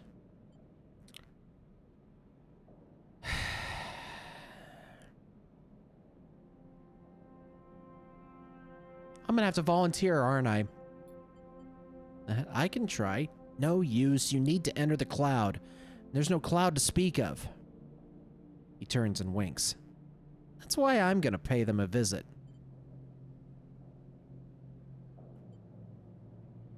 How? You forget. Havenage come in and out of there all cycle. I should be able to get in. As long as no one I know sees me. grimaces playfully. But I need you on the outside to help disable security systems and cut me a pathway through. There's no cloud access, but if I can get inside, I can open up nodes in their network and we can work in tandem. It's a massive facility buried deep down there. Miles of corridor and ventways wrapped around cargo bays and hangars, so it'll take more than a few cycles to work through it. But as long as you can keep them off my back, I know I can rip what we need out of there. He pulls a handful of ripper worms from his pocket and hands them to you. These are the last of my little helpers I managed to salvage, so make them count. I modified them slightly. This time, they'll feed their data threads back into the system that they're tunneling into, creating a nasty little feedback loop. We run it just like we did with the agents. Hack the nodes I pinged to locate the ports for the security system, then slot the worms in those systems and let them go to town. He points to a fuzzy silhouette of the buried facility on the terminal. Here's the entryway. This is where you can get access and slot the first worm. That'll fry their perimeter systems and get me past the first cordon. What I need from you is to keep your eyes on the facility after you kick things off. You see me pop up a security system, a server bank, you need to break in and slot a ripper to disable it as soon as you can. And if I can't? Fang gives you a hard look. You miss a system, you wait too long, they're gonna find me. Simple as that. He clasps you on the shoulder. I need you focused on this one, so I'm gonna let you fire the starting gun. I won't go until you slot that first worm. Great. A timed event. I'll leave a tracker running on the terminal here, so come back here if you want to see my progress. He affectionately pats the top of the screen. This sounds risky. Risky? This is audacious at least, he grins. Wouldn't be worth it if it wasn't. Feng gets up. It's all in place. You just need to make your own preparations, then slot that worm. He stretches. Just don't wait too long. I'm getting bored of all the sneaking around. Once I'm inside, I'll get the proof we need to end this whole thing. No matter what. He crouches to check the terminal. We can't take longer than 6 cycles on this thing. Remember that. He stands up. Oh, one last thing. He lowers his voice. If I get caught, or you can't reach me, or we run out of time, there's one thing I need you to do. What? You take whatever I have managed to pull at that point, all that data, and you slot that stuff straight into the relay I've set up here. He points to a pile of servers and terminals, hooked into the dock with cables as thick as your arm. I repurposed the dock's SOS broadcast system to beam out whatever you put in it. Anyone with a terminal, a slate, or a server on the eye will see it. It means Havenage, Yadigan, the hub, everyone. No matter what, Hardin isn't snaking away this time. He grins. I've got a bit more to do here, but the moment you slot that first worm, I'll make my move. He gives you a parting smile and turns back to the terminal. The nerves hit as you make your way out of the service dock. Time to prepare yourself. Well, shit.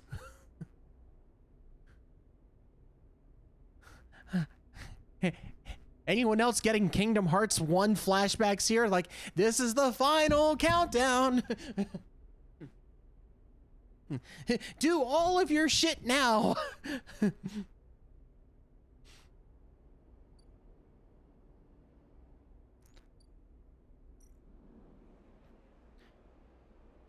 Oh, jeez.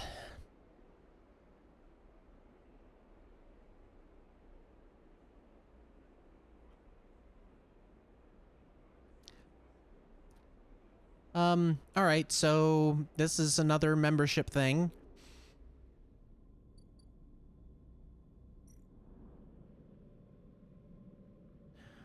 Oh dear. We need a skill point and endure in order to do anything there. All right. Ah, the climbing briar. Oh, for fuck's sake. Oh, hey. Welcome to Episode Flux. Episode Flux is the first of 3 episodic updates to Citizen Sleeper, telling the story of the refugee flotilla which has arrived at the Eye. Completing the action above will begin that story, but be aware that it is intended for late game play. Nice.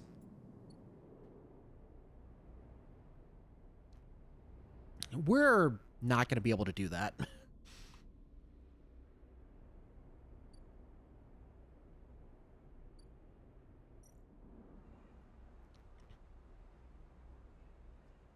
Okay.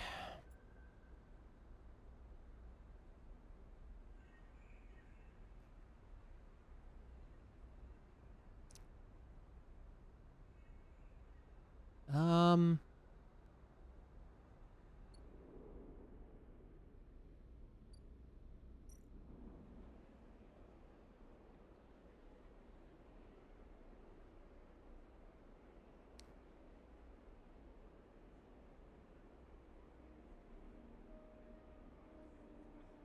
I think...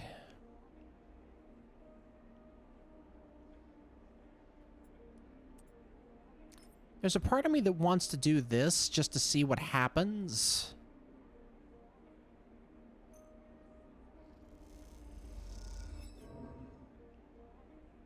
Oh well.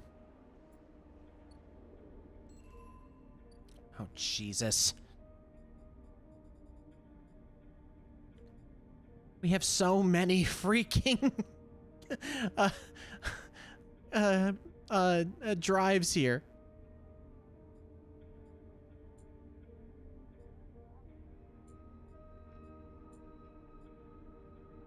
Okay.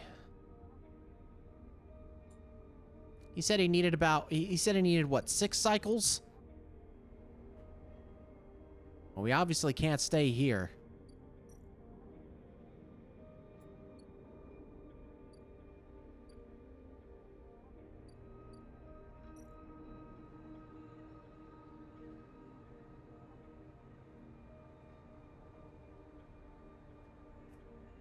Think...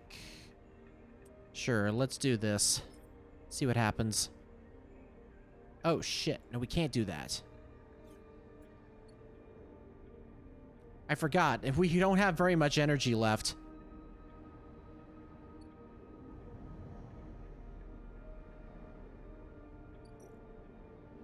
Oh, good. We don't have to pay another 120. All right.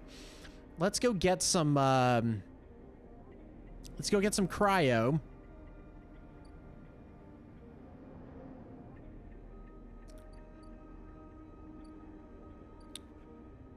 Well, let's see.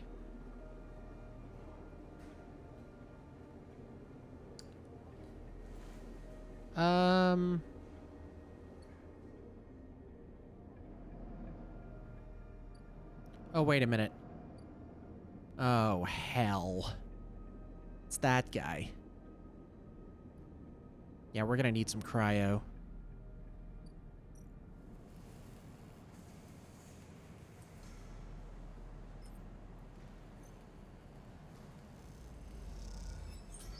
There we go. There's some of that. We're gonna go up here. I'm still looking for your... We need 3. Okay. We're still looking for your mushrooms, don't worry. There we go. And now...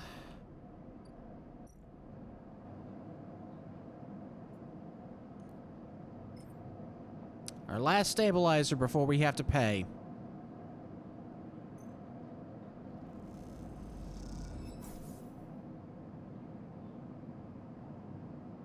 This will get us 5 dice.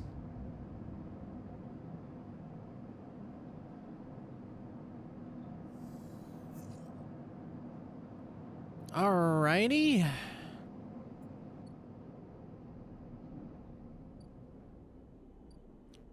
One left.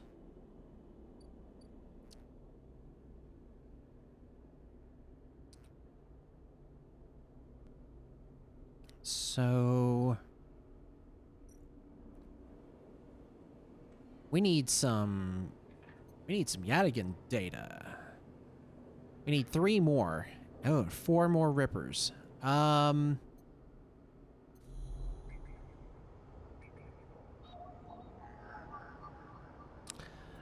take that.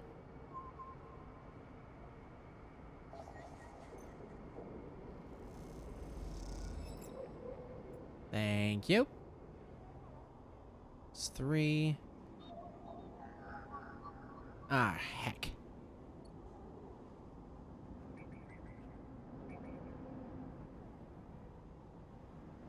Nope.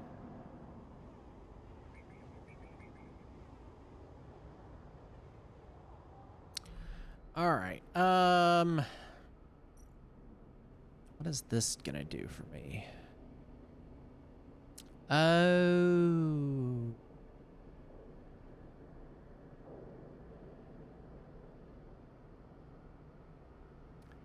We gotta do this if we're gonna deal with Killer.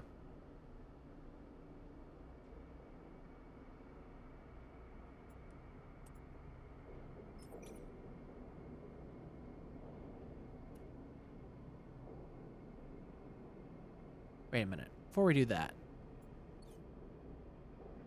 let's go over here.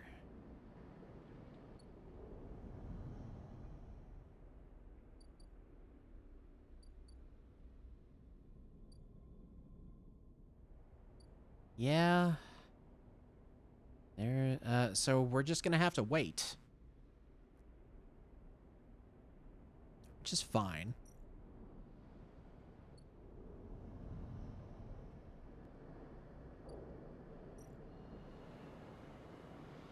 Ah.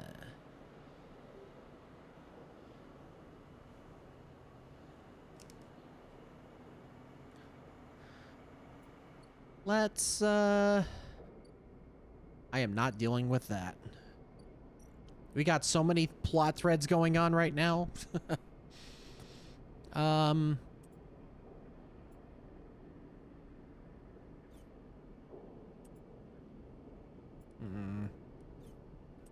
Let's do this. There we go.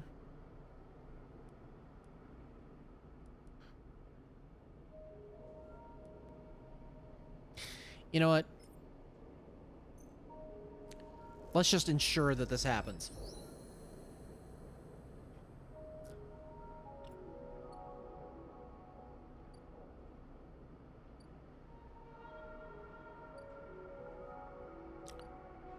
An import and export place?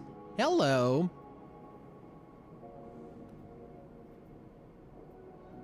You can buy a ship mine core here. That's what you can't see right here. Paz claims this ship mine was salvaged from a Solheim executive yacht, which is why it costs so much. 240 with a 20% discount.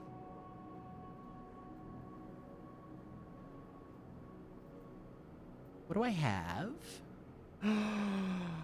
I get one of these. Shows how much you love me.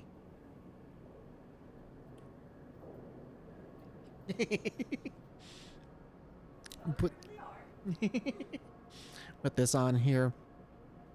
Her bird is done. Crumble bars. Mm. Mm.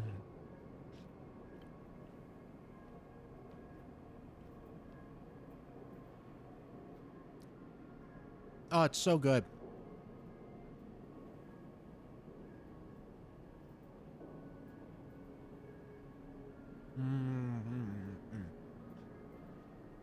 Nom nom nom nom.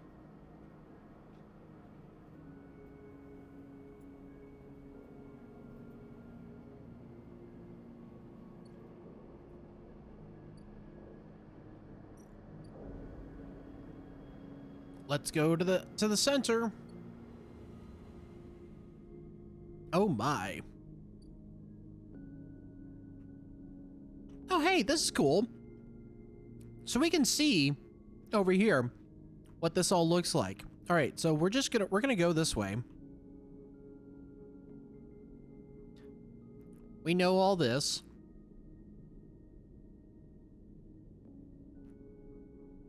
And we've just opened this. So what's in the other portion? All these ships.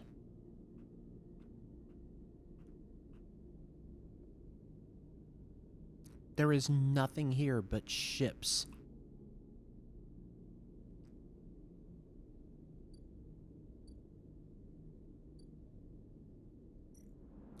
So what's at the dock? Okay.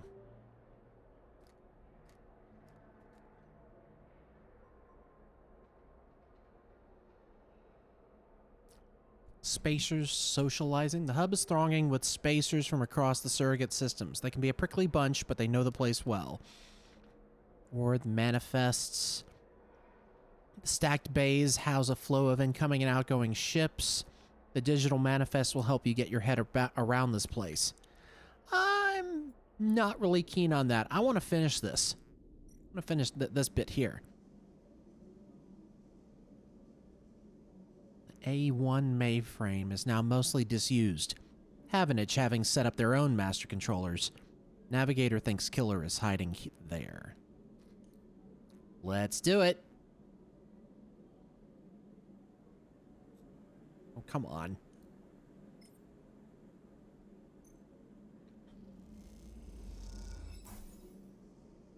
You slot Navigator in the clamp's lock. The ship mind is stuck. How are you going to get them out of this thing? You slip into the cloud, as easy as blinking.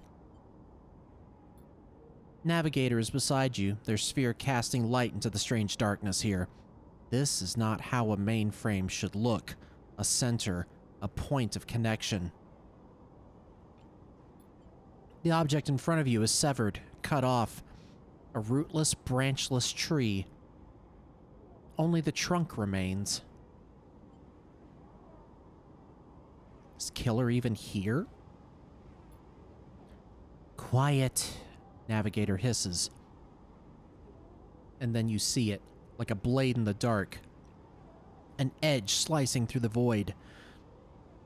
It glides along at a distance and winks out. Then it appears again, elsewhere, gliding once more, searching. It's looking for us. The moment you make a sound, the edge leaps closer. And you see it now, and you see now it's not an edge, but the ridge of a long, sharp head, like a shark. And it has pointy legs.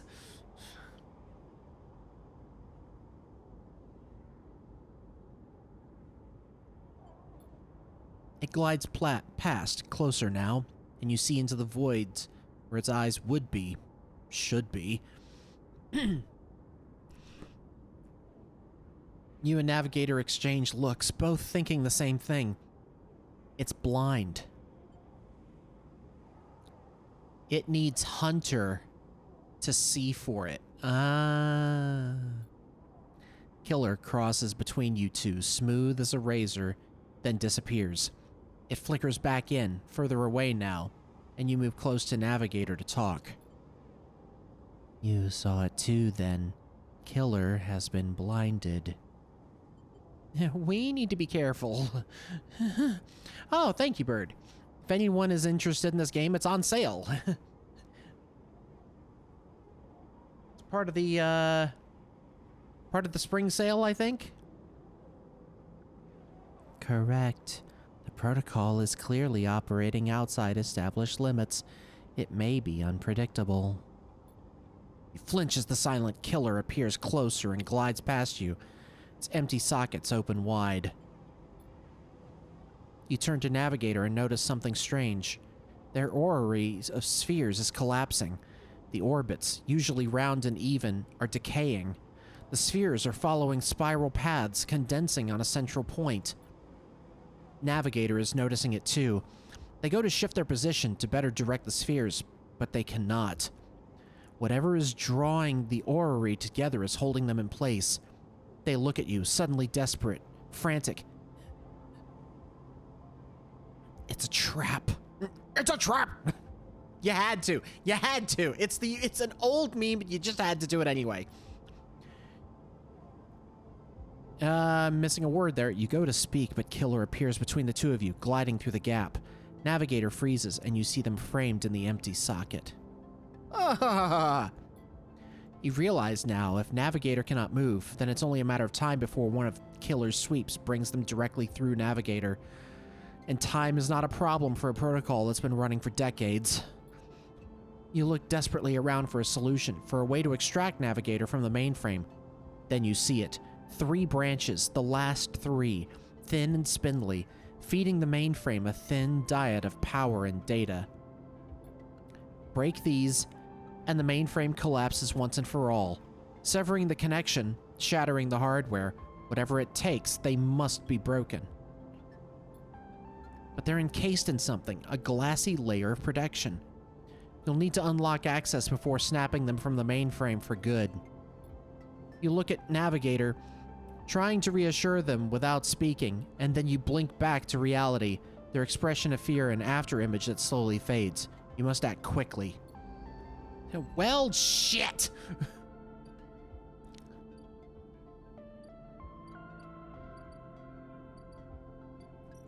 Alright. Oh, damn it, we need more data. Alright.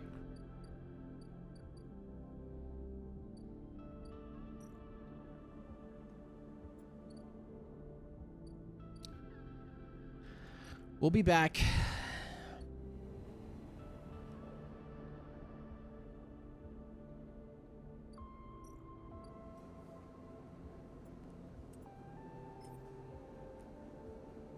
I need to get some energy.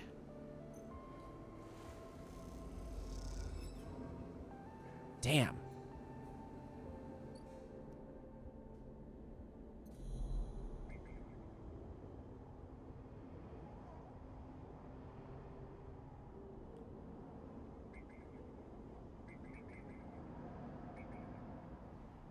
Oh, that's not good.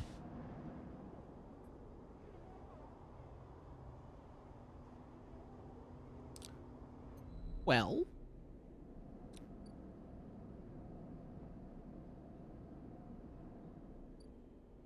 we do know that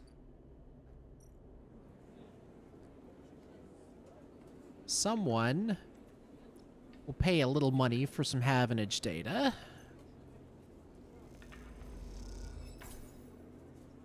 Ah, only 10 cryo? Really? Use more than that?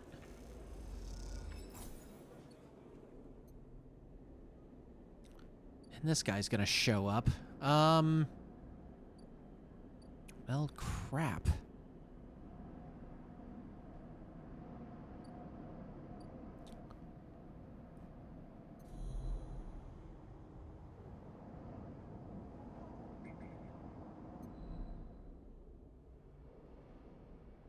Wait a minute.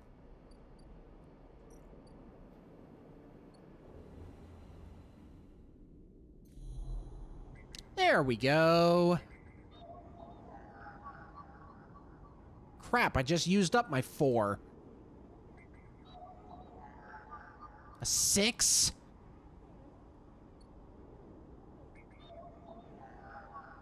Oh my god.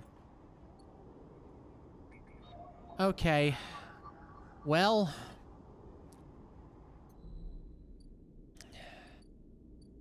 well, that sucks.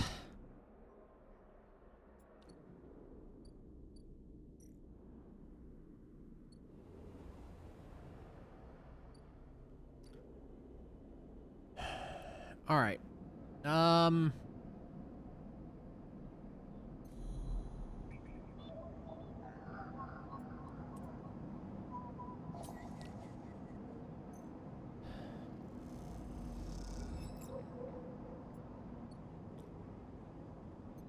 Okay.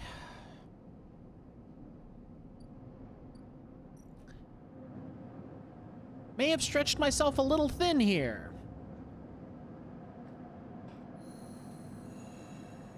Give me something good. Give me something good. Yeah. Ah, damn it. Well, we might be able to do that. We might be able to deal with that.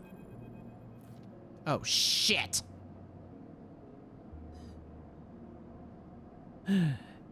You miss me? Ethan smiles a ragged smile at you. You're like, no, I'm actually really busy, so just leave me the hell alone. You look at him. He's paler than usual, hunched. He's sporting a black eye and more than a few cycles of beard growth. That's no way to greet an old friend. Friend? Well, he pauses. Colleague? He smiles weakly. This is big, really big stuff about you. He seems more jittery than usual, on edge. You remember now how SNARP canceled the contract on you? The contract I was gonna collect? Seriously? Well, I'm guessing you were pretty happy about that shit. Overjoyed. Me? I lost everything, but let's not worry about that. He smiles sarcastically. And so what did you think? That was it?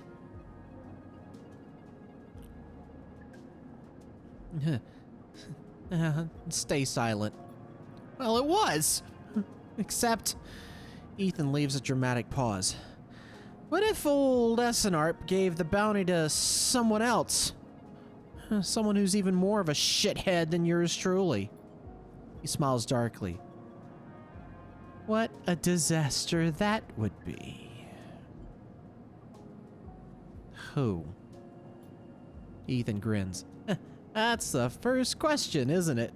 Ethan fishes around in his pocket for a slip of paper. I've been speaking to some friends, you see, some colleagues about what went down. It turns out SNARP canceled all their bounty contracts. The whole lot. It seems they brought someone in-house. Some guy who did so well on their last contract that they got offered a job. He leans in. Apparently, he made a hit on this ship called the Winter Wonderland or something. It's the... It's the one that we've... Oh, fuck.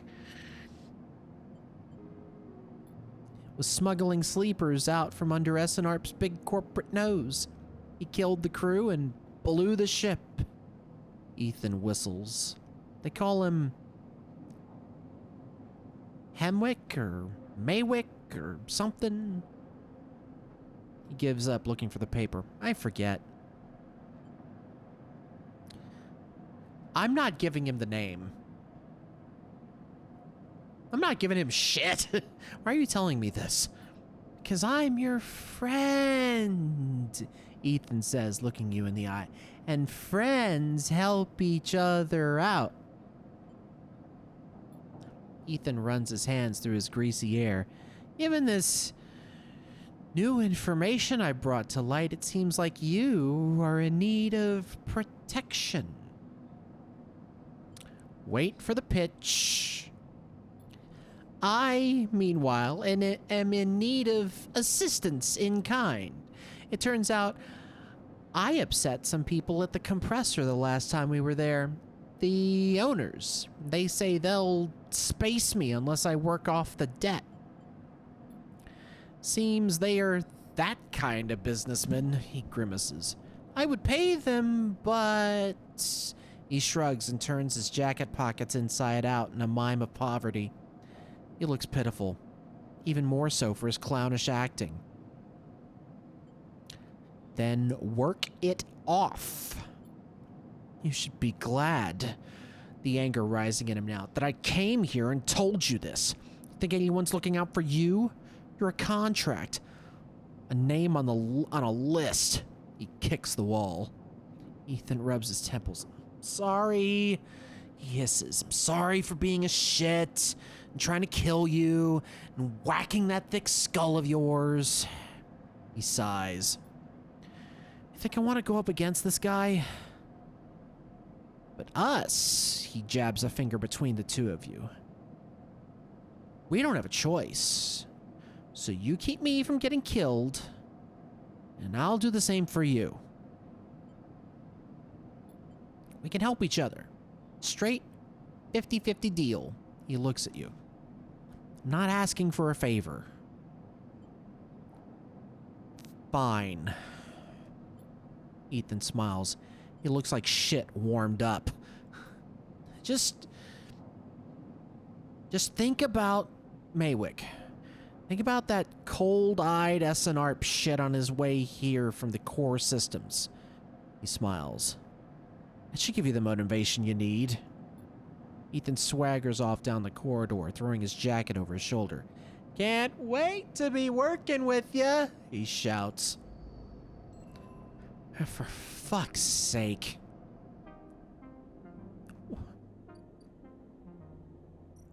And what do they want now?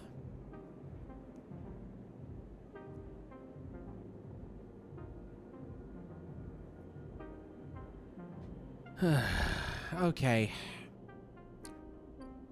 We'll deal with it eventually, but right now... Wait a minute. No. Let's go help out the navigator.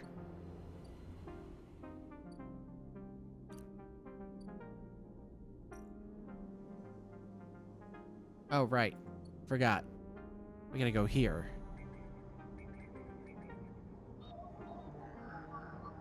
Alright, that's a 5. We'll throw a 5 in there. I need to keep the others for the other ones. Alright, there's an encrypted key.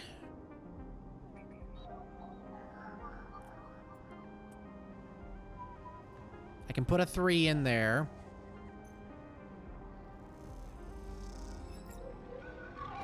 Oh, shit. A glint like a light traveling along the edge of a wave fills your eyes. Then the blade follows a long head with 2 dead sockets slipping towards you in silence. You freeze, hoping it'll pass you by, hoping that it will not simply slice through you like air. The blade head nears, slides past you. Almost. Oof! It nicks you, grazes you. You're desperate to cry out, to call out. You hold your silence, simply watch the blind eyes of the killer glide past, empty of all thought. Then the blade winks into the dark and you're alone again. Now you cry out. Oh, for fuck's sake. Oh, that one hurt.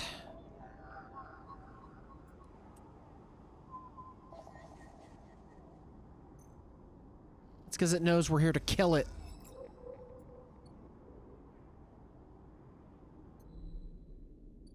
Whew, okay.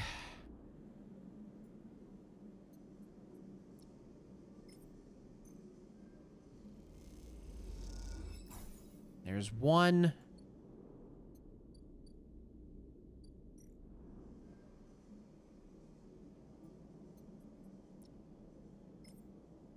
Two.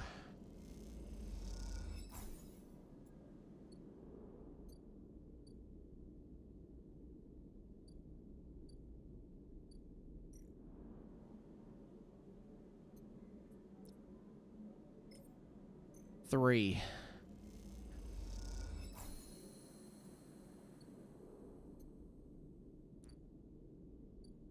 Okay.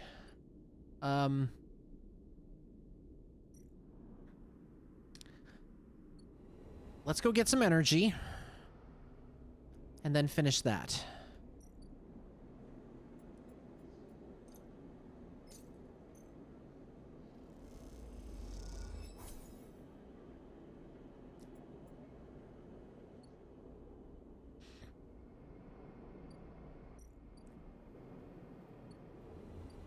Okay. You know, this whole time I'm thinking, I really could have liked to have gotten my own place instead of living in that damn crate.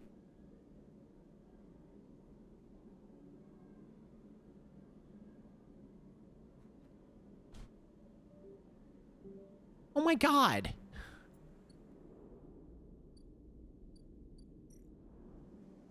Seriously?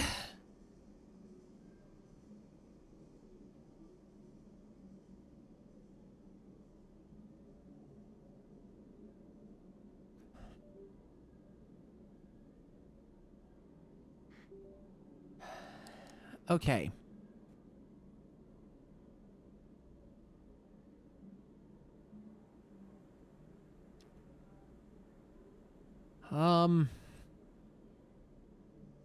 We could spend more time.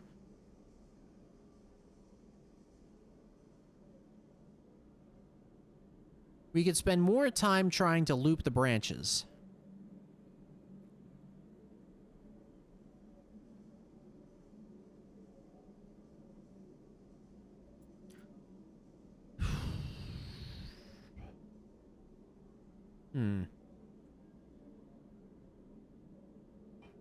All right.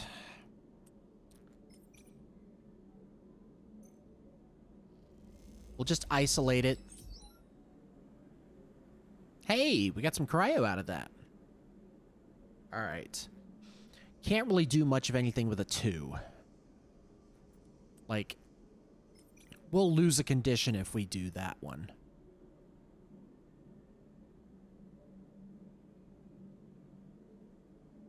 But it's only a condition.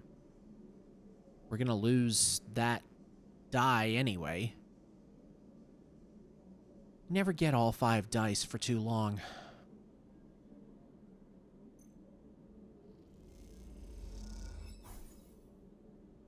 Cool. That just means that all we need is a 100% the next cycle, and we'll be good to go.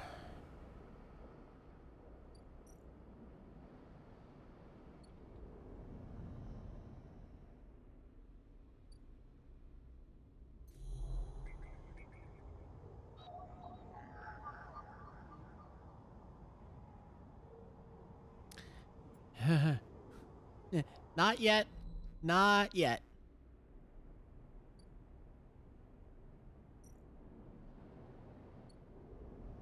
Excuse me.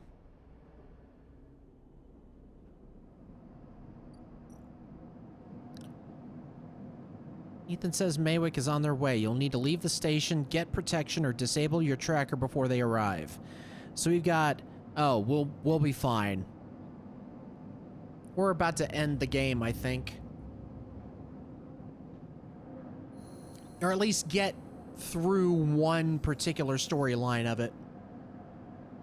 6, 5, 3, and 2. All right. Let's do this.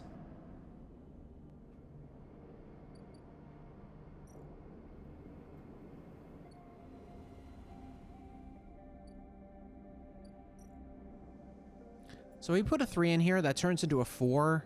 No. We're going to take the 5. We can save that 6 for something else.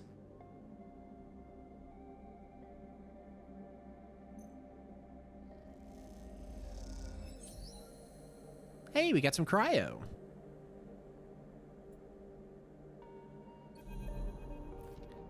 As you blink into the cloud, you see the last flickers of life from the mainframe. This vast machine once ran the whole station, span it up, directed and processed the flow of energy, water, and data. Fed the lives of thousands of people. Now it's finally dead. Navigator's beside you, and you both look out at the perfect ring that encircled you both, woven from the data branches that once fed the mainframe. You see a glint along its edge, and that familiar blade-like head rises to the surface, like the cresting fin of a shark, and then slips into the loop again. All that you can see of Killer's body after that is slight thickening of the loop.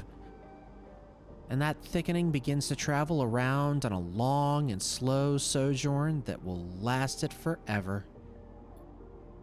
I am surprised at you, says Navigator, drifting faintly around you in a lazy orbit as if to shake off their imprisonment. Killer had been wandering blind for so long. Did you not think to end them forever?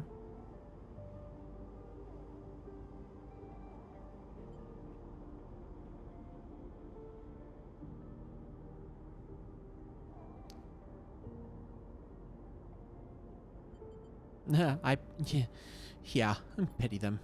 All the more reason to end their suffering. Navigator looks at you inquisitively. This place was their domain and prison, and they had followed their directives for the many decades they roamed here. They cut the threads of the mainframe, executed its administrator's AI, and then kept slicing. At some point, they cut away their own ability to see, to sense, to taste, to speak, and yet they kept cutting until only those 3 threads remained from millions that once thrummed here. Only their blindness and chance kept them from making those final 3 fatal cuts. There is a ceaseless violence in the kind of system that creates beings like this, those that will execute commands endlessly, even to their own destruction. Navigator looks to you for your thoughts.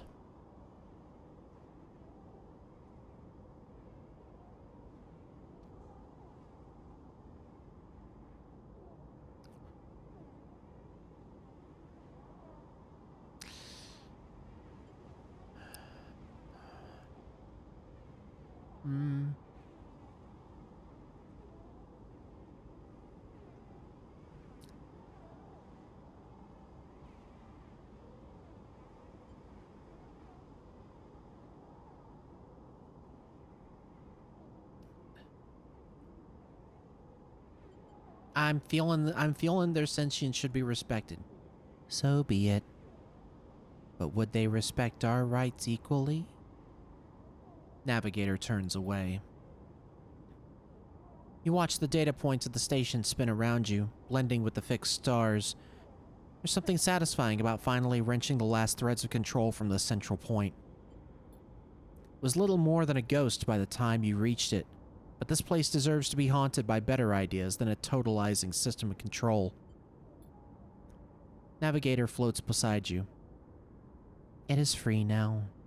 The station no longer presents a hazard for illegal entities like me. They turn to you, their face a cloud of shimmering light. In fact, in time, perhaps it can be a refuge. A refuge. That sounds like something of value, something worth building. A dark shape passes across your vision, a distant curve of something like smoke or oil, a fluid, shifting tank of total darkness. The Greenway, says Navigator, following your line of sight. It was cut off at the moment of the collapse, so hunter or killer could never reach it. Now it is closed off to us, separated from the cloud. What system is inside it? Yeah. It may be totally dark, or perhaps some other old protocols are isolated there. Navigator turns to you, and we have now seen what decades of isolation can do to a protocol. If we could extract an access cipher... They pause and then blink out of existence. You freeze, shocked.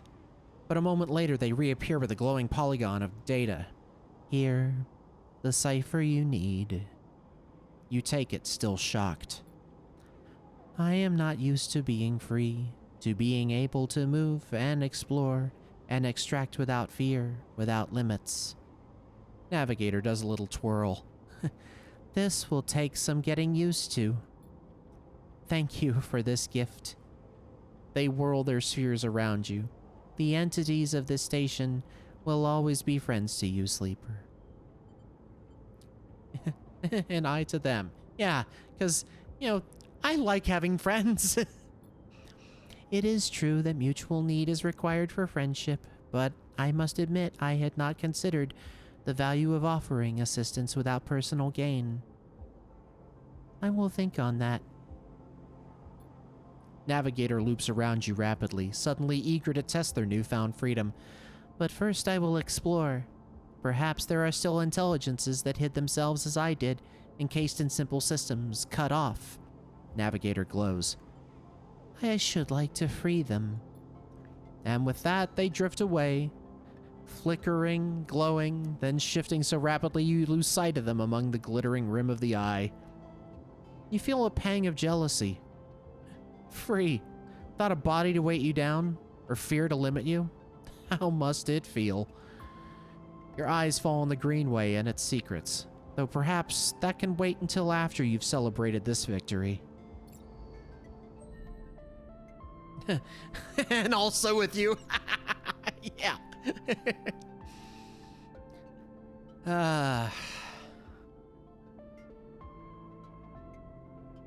Let's hang on to that skill point.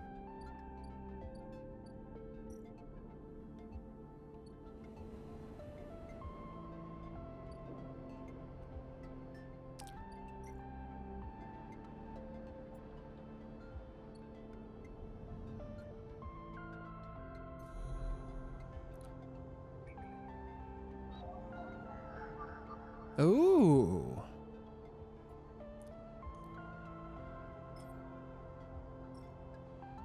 Let's see what we've got. Cipher burns away as it's slotted, the data sparking like a lit touch paper. It's been unlocked. The Greenway roils beneath you like a silt-choked river.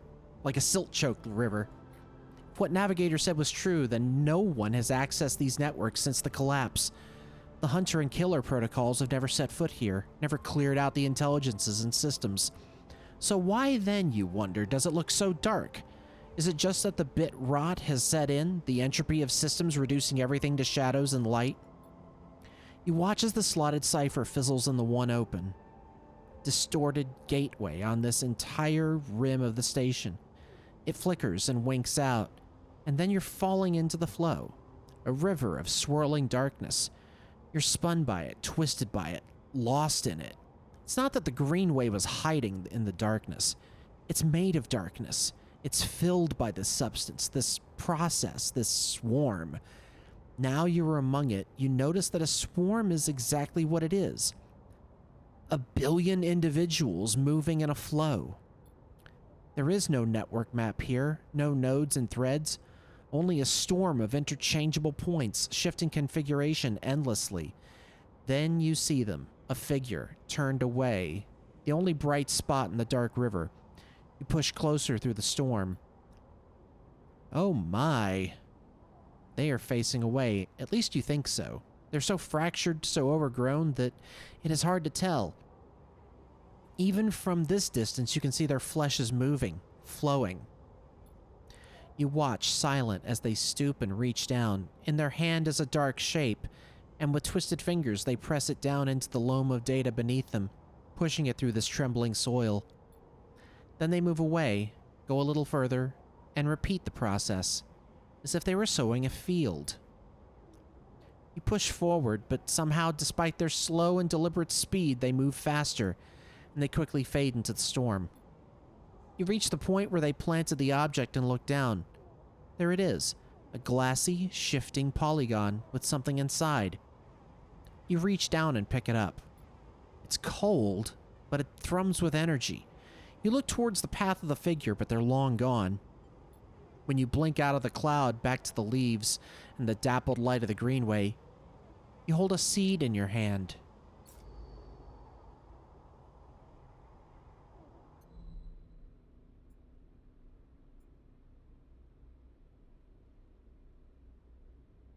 You need to find somewhere safe to plant this gift. Oh my god.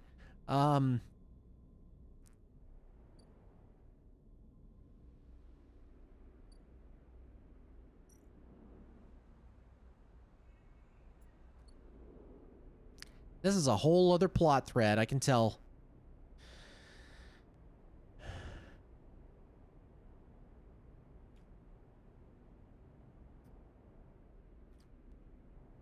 All right.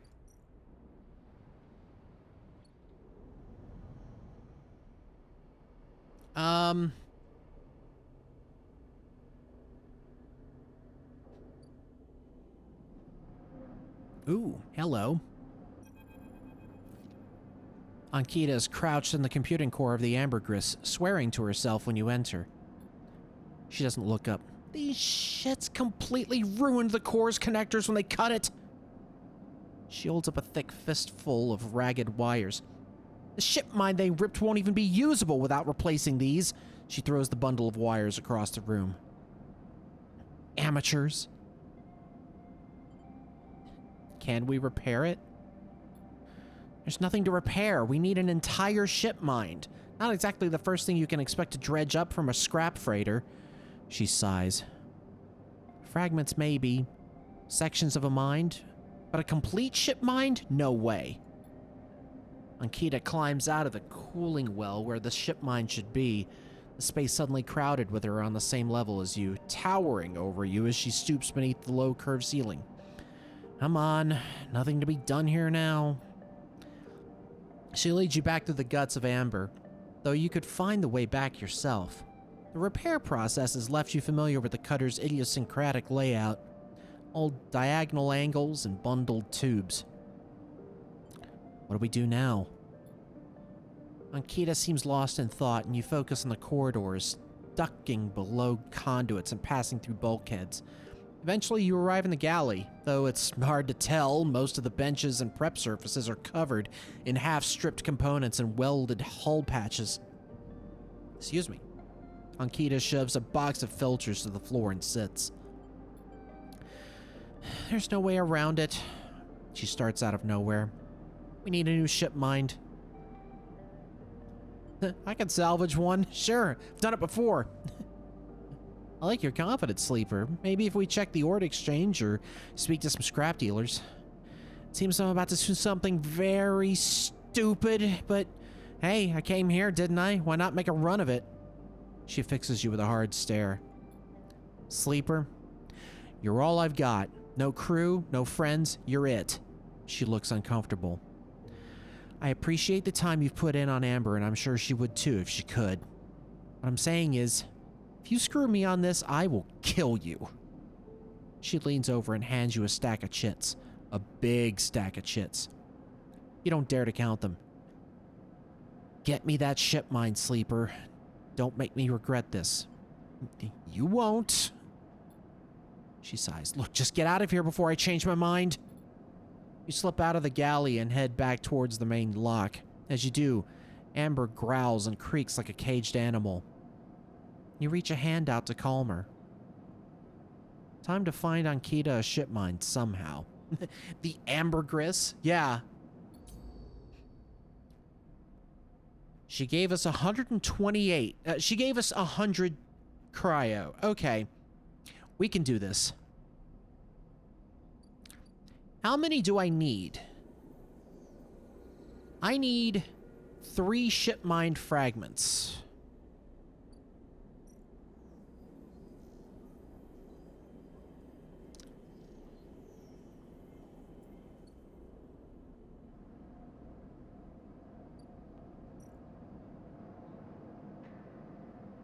Three cycles there.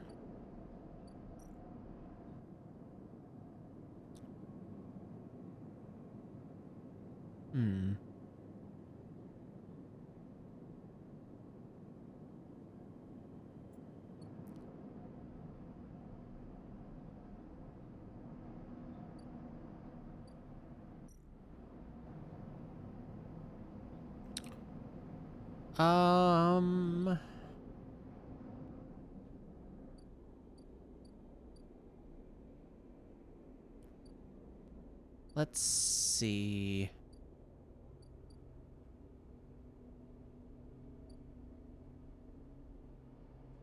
Do you know what ambergris is? No, honestly, I have never heard that name before.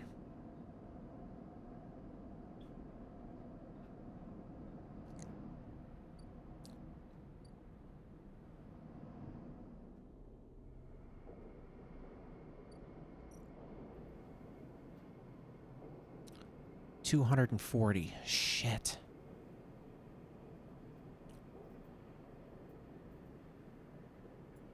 I'm not gonna be able to make that much.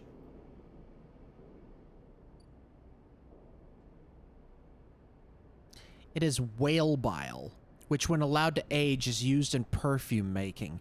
Huh. That is definitely a name.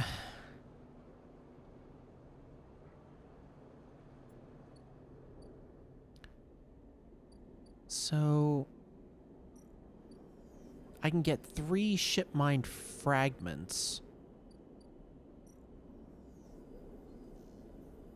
Scrap components. I'm sure this is scrap components. Yep.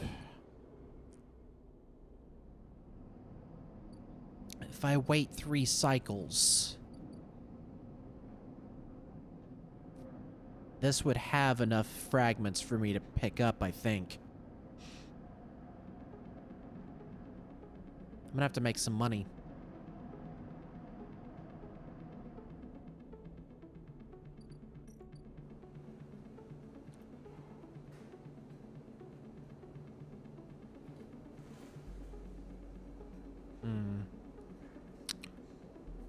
And I don't have a whole lot of time either. Something kind of gross that's actually super valuable to the right person. Now, see, that is nice.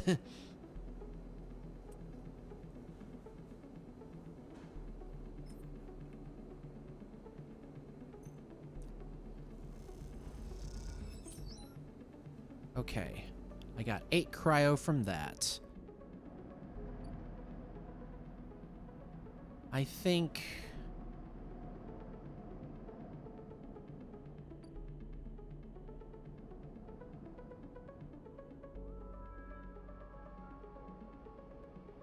what do we have here?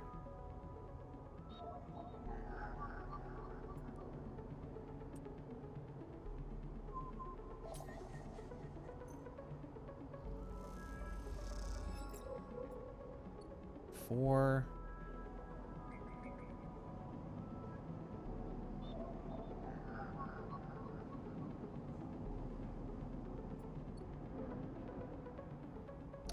Let's see. If I can just get one more.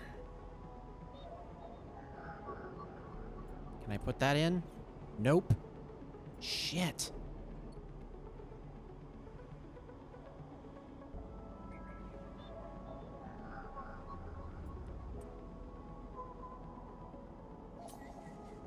Should be able to do this without question, though. Who knows? I might need the data.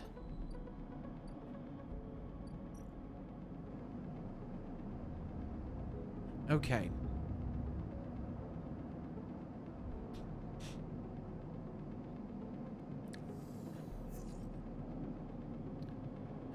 One, a 3, a 4, and a 5. Okay. 2 cycles.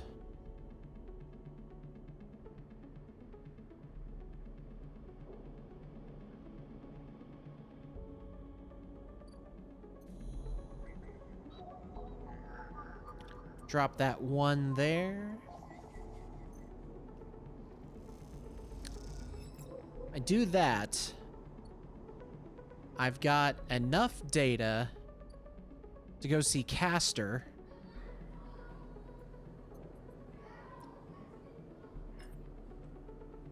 Get some stabilizer.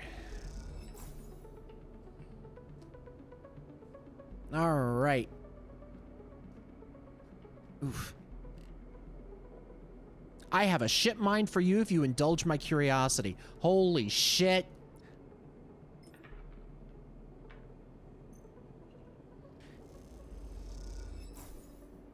We have a ship mind core.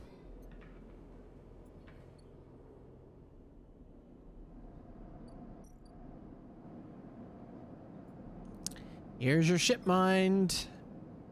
And I didn't even have to spend money. You dropped the huge cylinder onto the mess room table. Ankita can't hide her excitement. Sweet.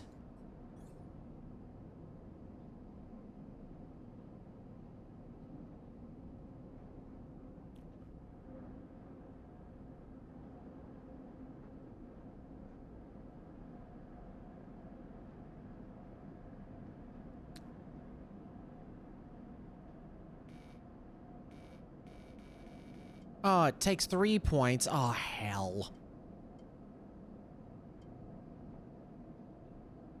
Alright, looks like I'm just gonna buff this up because we've got to end this.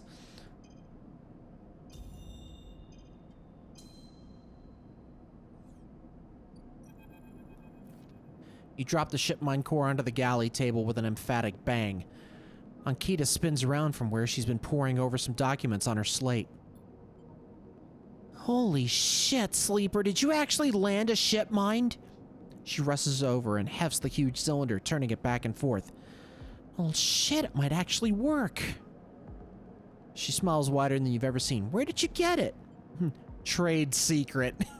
And keep your secrets. As long as I have a ship mind, I'm happy. Ankita bangs on the galley wall. Hear that, Amber? The Sleeper got you a new ship mind. The sound echoes down the ship's passages. You have to admit, being in a small place with Ankita when she's this excited is a little intimidating. Ankita puts the ship mind back on the table. I'll start the process of fitting it as soon as I can. I might need your help with some of it. She heads back towards the counter to grab her slate. This isn't the only good news today either. Looks like my good karma's finally coming in. She throws the slate onto the table and spins it so you can see the screen.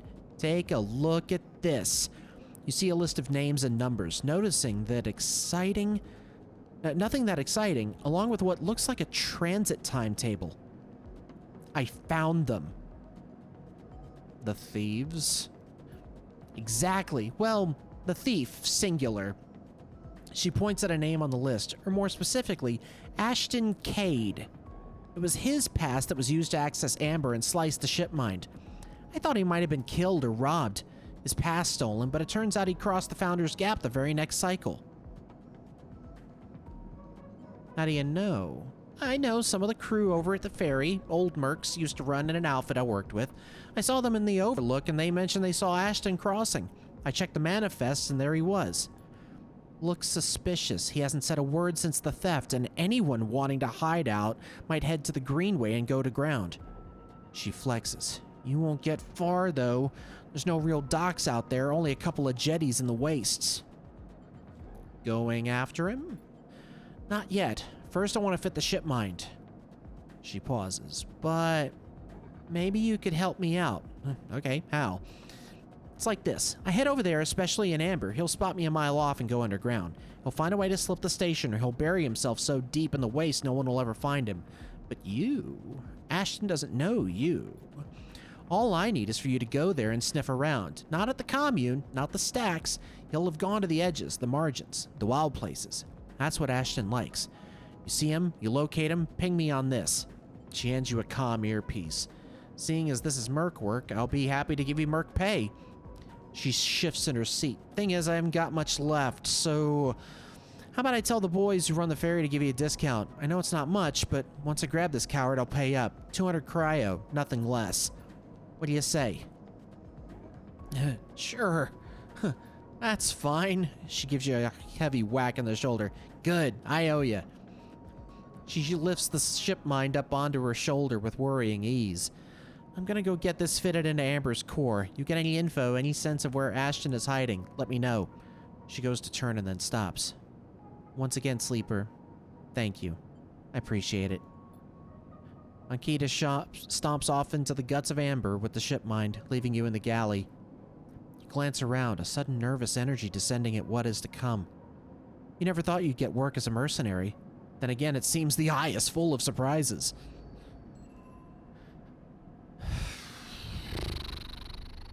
Okay.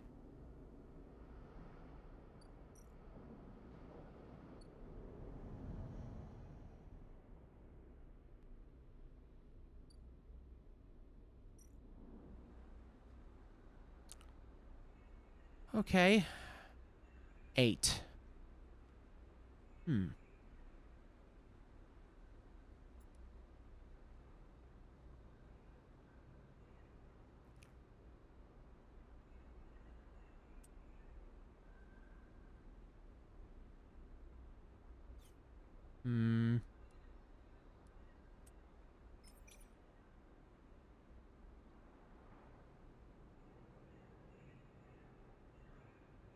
Sure. We've got plenty of... Okay. Yeah, we've got plenty of cryo now. If we take a hit with energy, it's fine.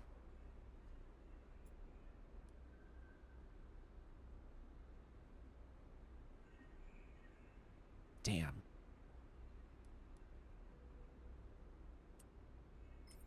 All right.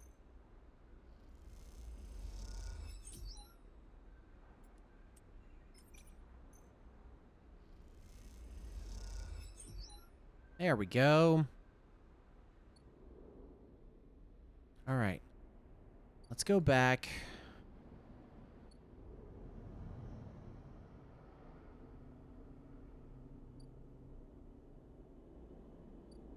May not even need to worry about a home at this point.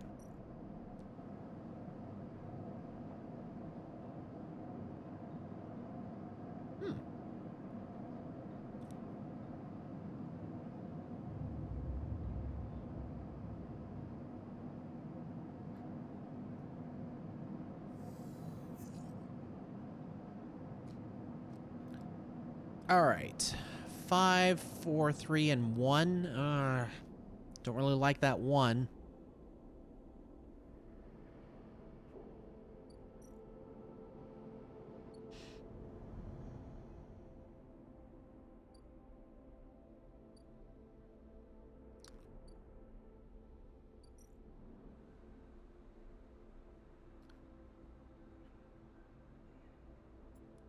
But I really only need...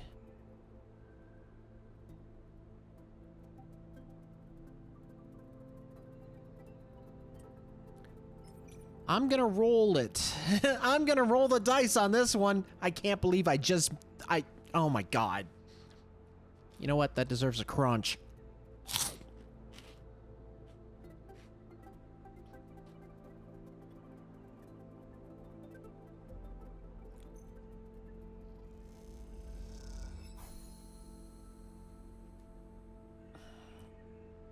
Got a neutral outcome. That's fine. I am now starving.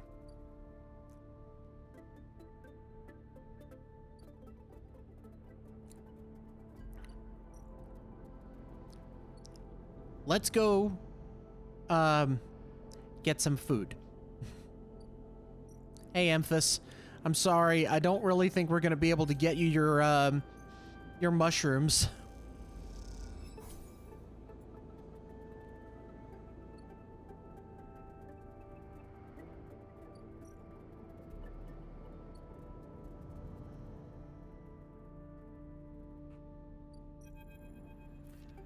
The trail ahead extends deep into an overgrown section of the Greenway. At this far end of the ring, where the long, lazy curve of the Greenway becomes the shattered landscape of the wastes, things are oddly quiet. Ahead stands a vast farm stack, broken from its axis by rust or force, and lying amongst the overgrown landscape like an ancient temple. It is stained with moss and algae, flows of green running out from its broken tanks like a frozen brackish tide. This is where Ashton is hiding, you're pretty sure. All your intuition points to the shadows beneath this collapsed superstructure. You roll the comm headset Ankita gave you in your palm. You slip the headset into your ear and it fizzes with static. After a few moments you hear Ankita. Sleeper, have you located the target? A doubt enters your mind. Can you be sure he's there? Go for it. Copy. Hold tight until I get there. Static cuts out, the channel dead. You hold your position and watch the trail. Ahead, the stars wheel with the motion of the eye, and your mind wanders. You try to imagine what this place looked like before the collapse. All ordered rows of crops, corporate pleasure gardens, glowing farm stacks. Now it's a wilderness, a strange overgrown biosphere bordered by the void of space. You smile, despite everything. Seems like an improvement. Sleeper? He in the collapsed stack? Oh, dear. Yeah, I think so. Yeah. She gives you a look. You better be right. Well, there's no way I'm following that trail. If he's up there, he'll have eyes on that for sure. She glances around the landscape. Let's keep to the undergrowth, work our way around. She heads off towards the central spine of the Greenway, with you following close behind. It's slow going there, where the overgrowth meets the metal wall, but it's so concealed that you can barely see the glass roof high above. Ankita somehow seems to know where to go. Ankita works her way through dense undergrowth, pushing aside branches and fronds. It's exhausting and you desperately want to rest, but Ankita shows no signs of letting up. Up ahead, there's a faint glow from the collapsed stack. Ankita leads you around the side to a broken tank. You both step through the opening, trying to avoid the broken glass that sits among the moss and algae. You work your way up the slanted tank, Ankita setting a deliberate pace. Somewhere water drips, and you swear you heard birdsong. Hanging plants catch the light, coating the place in a pale and sickly green. Ankita reaches the edge of the tank where it meets the central drum and holds up a hand for you to stop. You inch forward and look over the edge. The vast drum is like a cistern, with plants growing on all sides and wet mossy islands at its base. It's beautiful. For a moment you can't see anything but tones of green. Then you see the sleeper. In a faint circle of light descending down through the drum, the sleeper lies slumped at an odd angle. They're surrounded by crates, and beside them, on one of the mossy islands, there's an object. A cylinder set on a tarp. It's connected to the sleeper's head. You flinch. Are they one of the others? One of the ones that escaped with you? You squint, trying to recognize them. They're twisted, broken open, wrong. You look away. Ankita doesn't look at you. She doesn't look at the sleeper. She fixes her eyes on the object. "That's Amber's ship mind," she says, and you suddenly recognize the cylinder. Wait. You turn to Ankita to speak, but she's already gone. She drops off the edge of the tank and lands on one of the mossy islands, her armor letting out a hiss as it absorbs the impact. The shot hits her shoulder piece, the ceramic armor cracking but holding as she braces at into the impact. Then she launches herself forward, the now activated armor launching her across the drum. Another shot goes wide before she reaches the cover of the crates beside the sleeper. Shit! You hear the shout from one of the tanks high on the far wall. Ankita reaches over and wraps a hand around the thick connection between the ship mind and the sleeper. What is she doing? "You better come down here or I'll rip this right out of their head!" She screams at the wall of tanks. You shiver at the suggestion.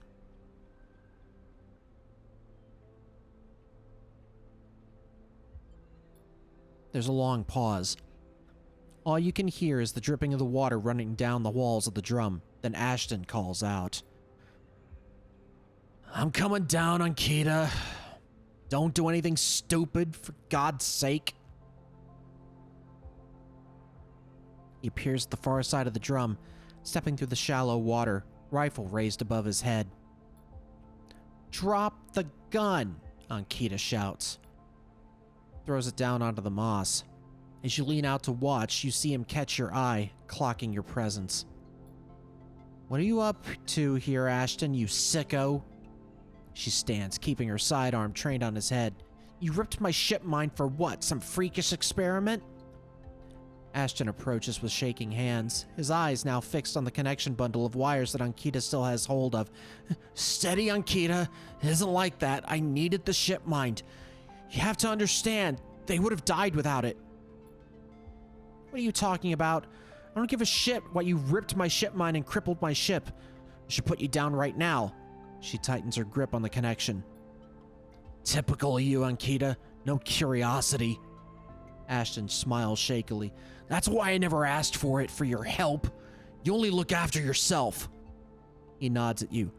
"That sleeper up there, they're just bait, right? To draw me out?" Ankita sucks a breath in. "Are you trying to give me more reasons to shoot you?"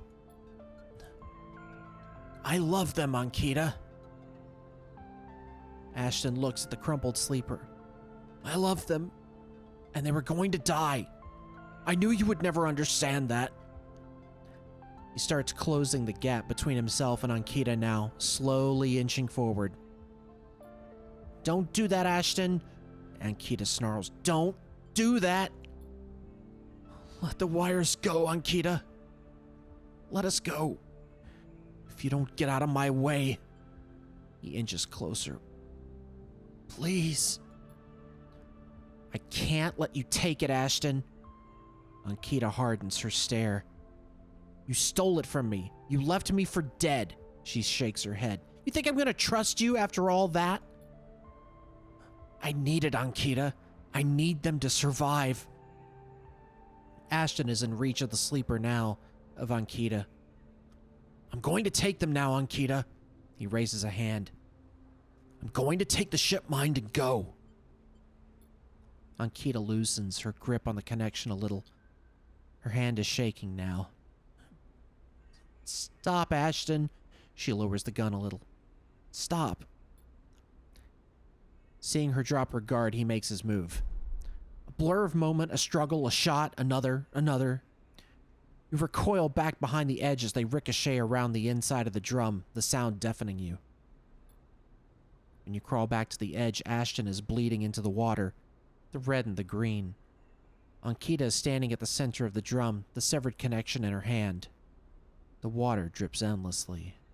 Drip after drip after drip. You force yourself to look at the broken sleeper. There's no sign of life, of humanity.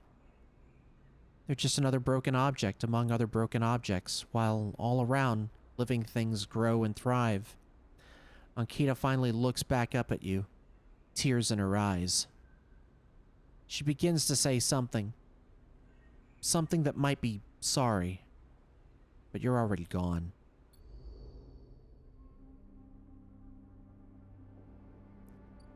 Fuck, man.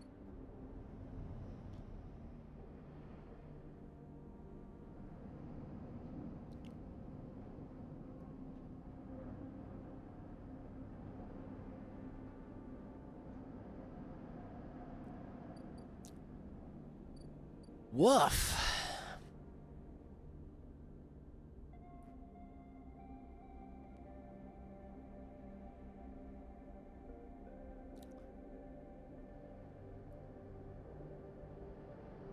All right, you know what? Hang on.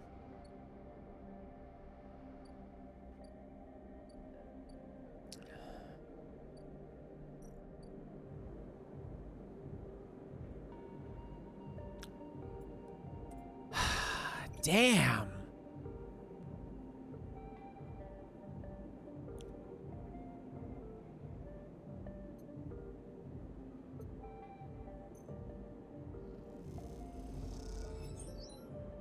I'm just gonna do this at this point.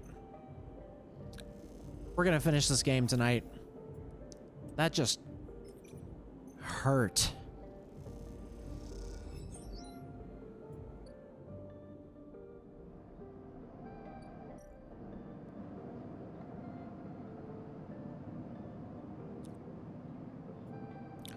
We're gonna take the stabilizer,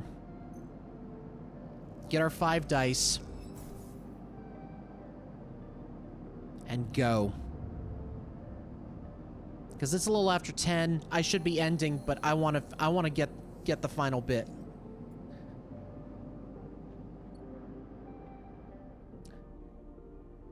Let's go eat up.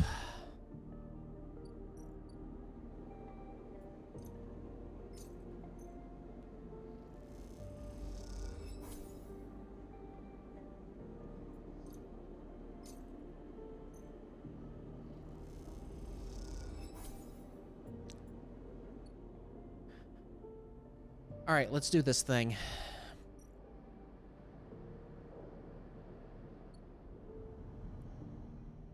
God.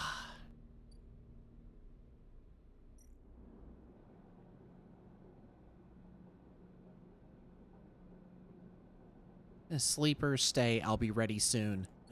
Well,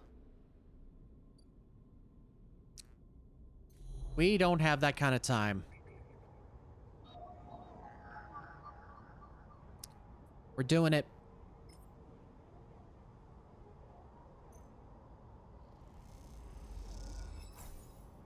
Worm tunnels in and starts looping data through the node. The Conway facility open up to you. Godspeed, Fang. As you slot the worm, a thread jumps out of the facility. It unspools in front of you, releasing its data like ink in water. Sleeper! Sleeper! Fang's voice crackles through. Moving in. Nodes, then ports. A whir of interference. Slot the worms. Timer starts now. Stay safe. The thread dissipates. You're on your own now.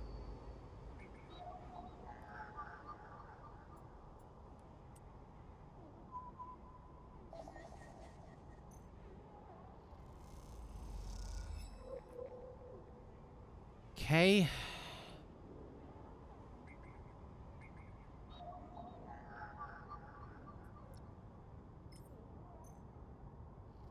I wanted to make sure that we had 5 dice in order to do this.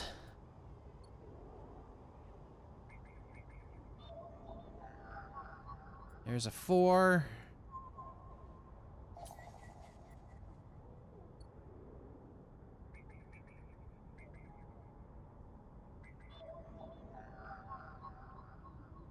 Okay, yeah, we unlocked that one. Okay. 5. Shit.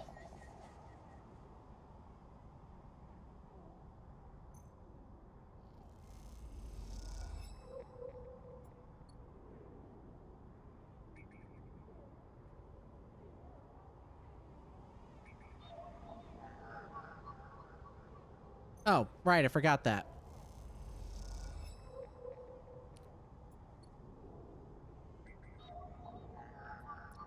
Don't tell me we're gonna need 3 dice for this. How are you supposed to get 6 dice? Layer X unlocked? For fuck's sake!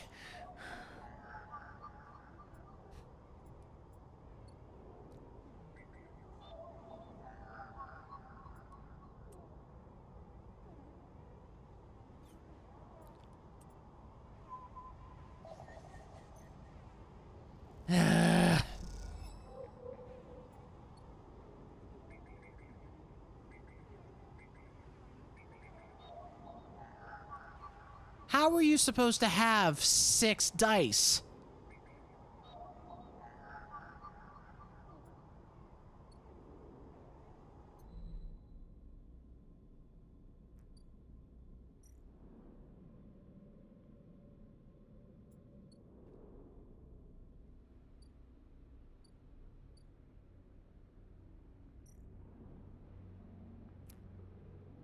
Oh.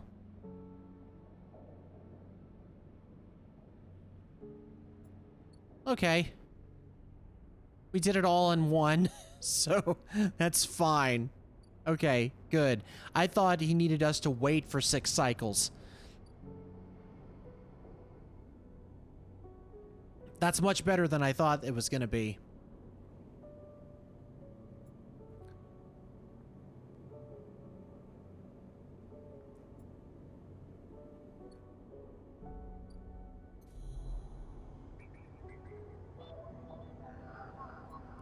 Well, I mean, why not? There's no point in wasting that. Okay, let's go.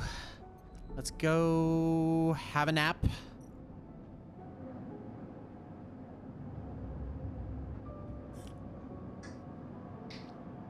Come on, we can do this.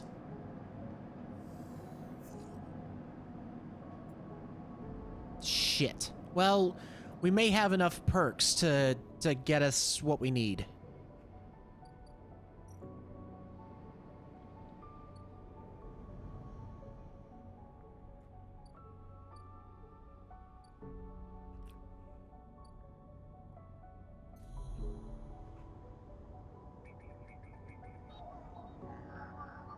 Aha, there we go. Should be the last one.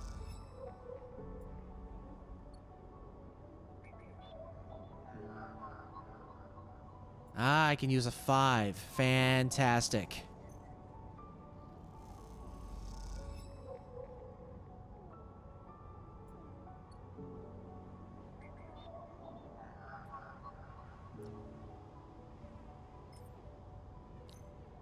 Here we go.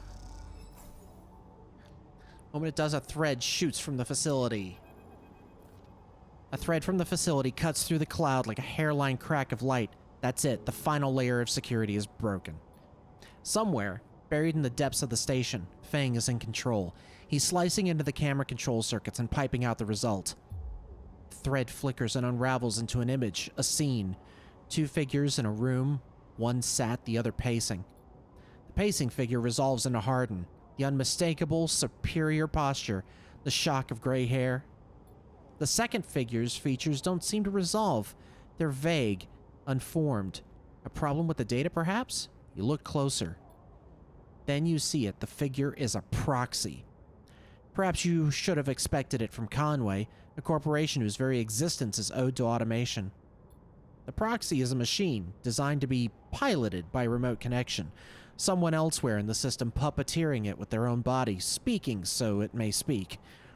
The proxy sits impassively, or the Conway executive that's piloting them does, from the distant safety of some ship or orbital colony, perhaps. We can move forward, there is no doubt, Hardin is saying. The reclamation teams are almost ready, and after that I will make the declaration. Nothing has to change. The proxy leans forward, its movement stilted, uneven, as if its body was being refracted through water.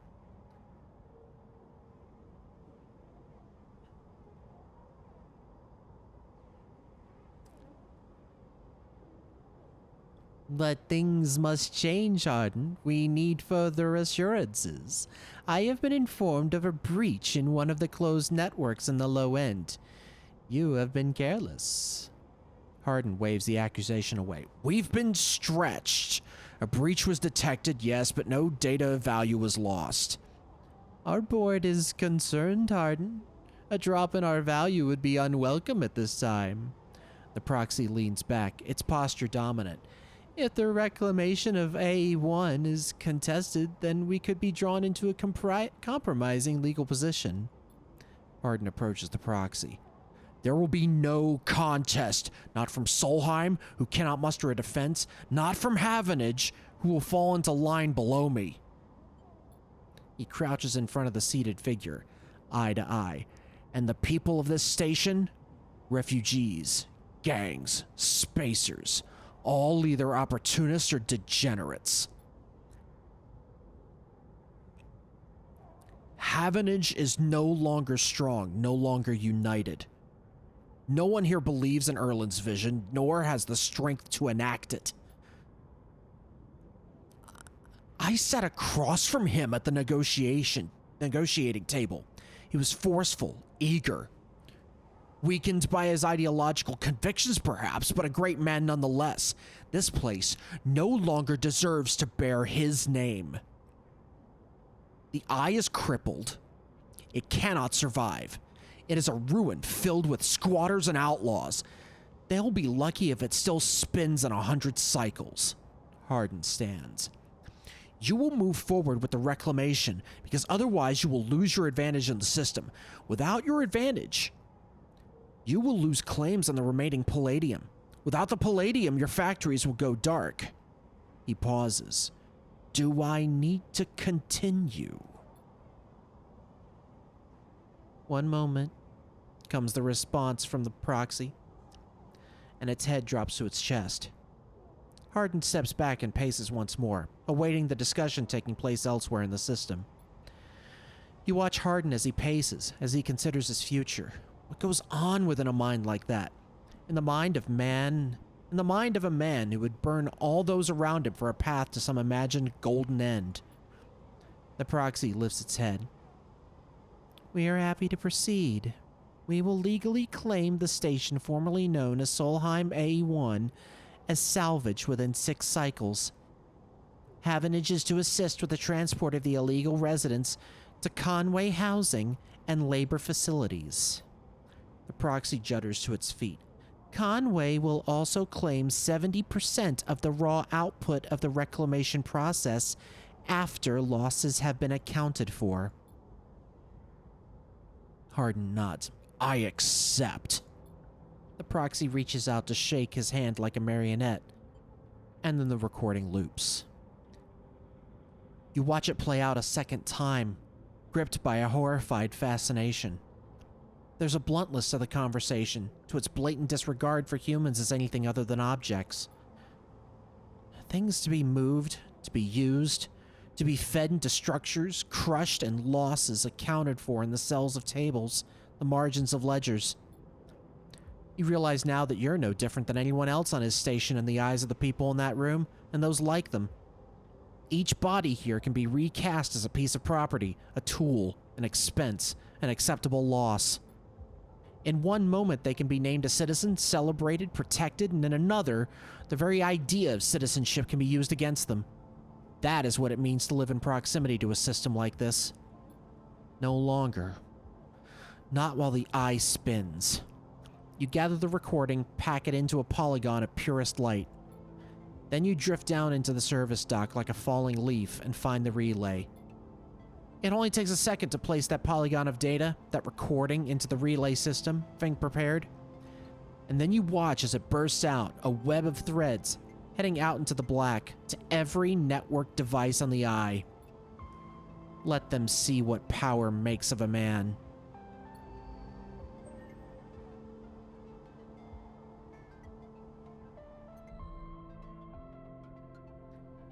Son of a bitch.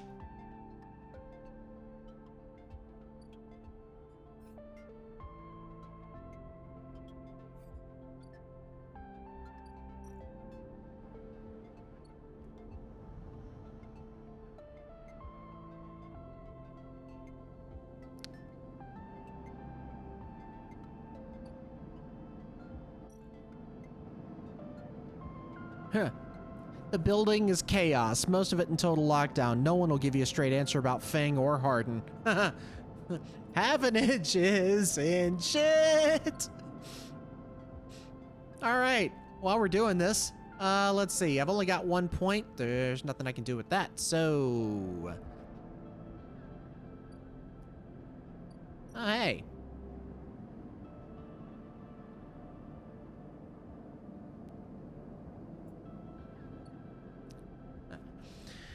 Well, now that that's done,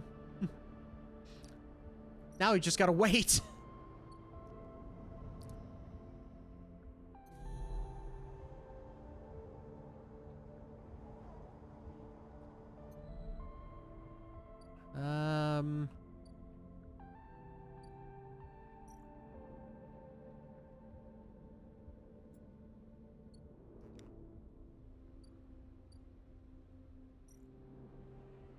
Let's see.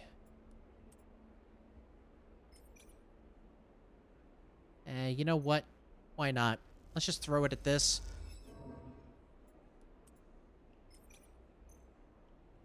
End this cycle.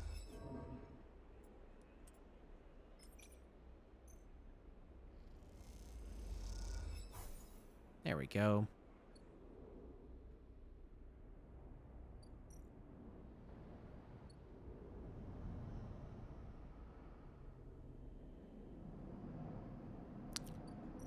And... Man, we're still going. About to finish the main quest. At least it seems like it anyway. Got one more. Let's have some foods.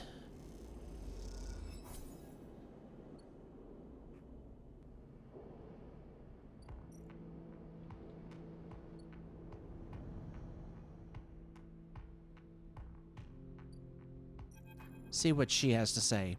You spot Ankita on the track to the farm stack. She has a box on her shoulder and is working her way down the slope. She sees you as she approaches. Neither of you speak for a moment. She looks tired, pale. Her hair is tangled and clumps of dirt cling to her armor. You both eye each other. Ankita? She holds up a hand. Sleeper? She takes a deep breath. I'm sorry for what happened. I truly am. She looks down. I'm sorry you ended up in the middle of this. When all you have shown me is kindness. She rubs her face. Sorry.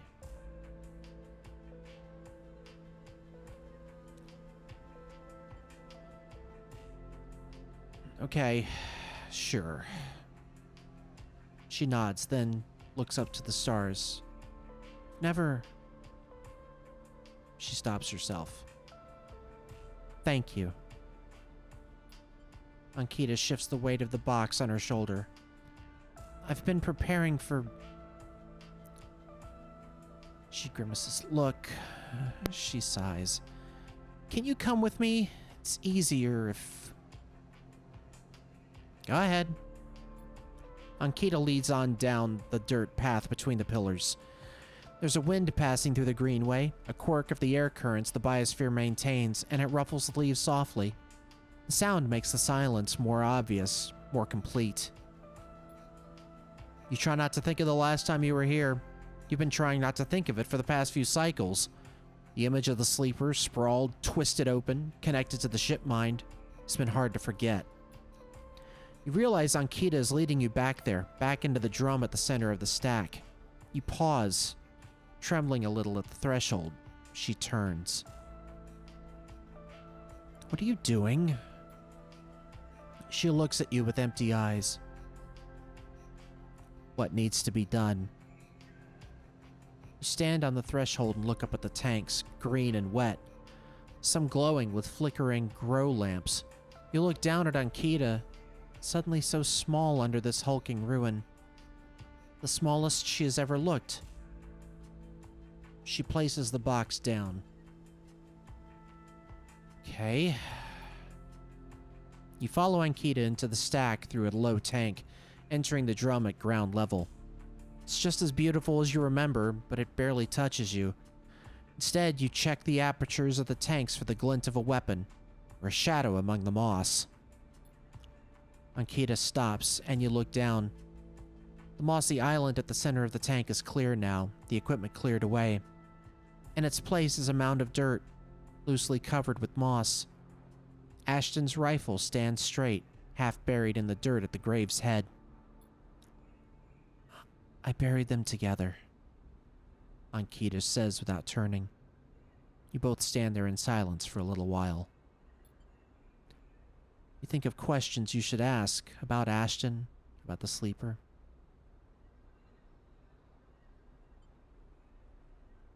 How long did you know him? She takes a moment to respond, and for a moment you think she won't, but then the words come gushing out. He signed on a while ago. He used to run recon for a corporate outfit, but he got sick of the pay. He joined the crew as a sniper, and the first few jobs were a breeze. He was so cold, disconnected. He always hit his marks. The last few jobs, though, he was different. I noticed that. We'd had a period of extended shore leave on the Eye, and when he came back, he was changed. I assumed he just had too much time off. He was right, I never would have given him the ship mind. I wouldn't have believed him. I've had crew members double-cross me, undercut me, rat me out. That's the business. He wasn't a good person. None of us in this job are. This is how we die. Alone. She stops, not sure of what to add. Seems like she is reaching for something, but she can't quite get there. You feel that gap between you, and as you do, it widens. The water drips. The moss trembles. You both stand in silence for a while longer. You both feel it. Life creeping back in, the silence ending. Ankita shifts her weight and then starts to walk out. You follow her, suddenly eager to be back out in the open space of the greenway, to be away from this place forever. You stand outside and breathe the fresh air. You stare at the green leaves and the stars wheeling above them. That's it, says Ankita from somewhere behind you. You try to think of something to say but can't. Ankita puts a hand on your shoulder. You turn back to her. At least, take this. She forces a handful of cryo chits into your hands. It's what I owe. She looks at you desperately. You look down at the metal bars. Ugly little things, you think. I honestly don't need them. Not right now. You open your hand and let the chits fall to the floor. They clunk into the dirt and she does not pick them up. You turn without saying a word and continue up the track. She does not follow. As you walk up the rise, the wind picks up and the leaves shudder. You walk faster, trying to outpace your anger. You think of those ugly metal bars in the dirt. A life has to be worth more than that. It has to be.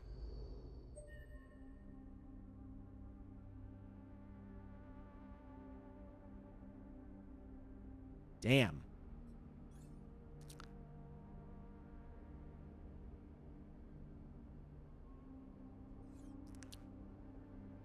Oh boy.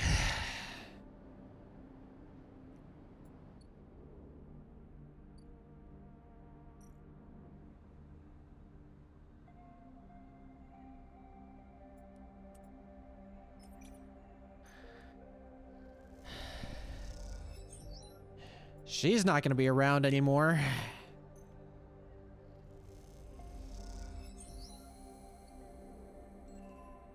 Hey, we got mushrooms.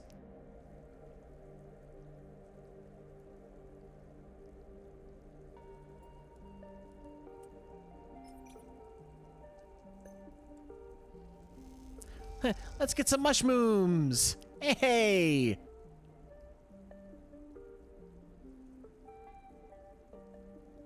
Oh, shoot. I did the wrong one. Unknown spores. Well, shoot.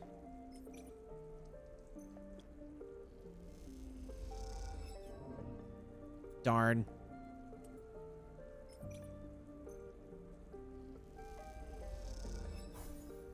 Hey. Well. Hey, farm stacks.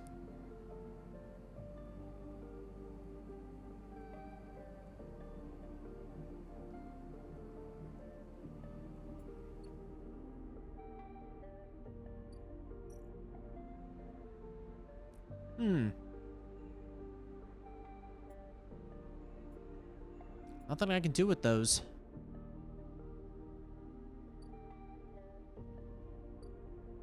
Alright, let's go back.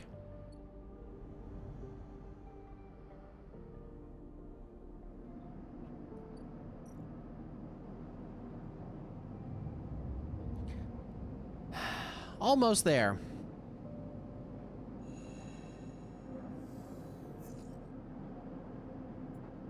Ooh. Fang grins at you as the bay door slides open. Above and the rest of the building, people are busy, frightened. They speak in hushed tones and organize endless meetings after endless meeting.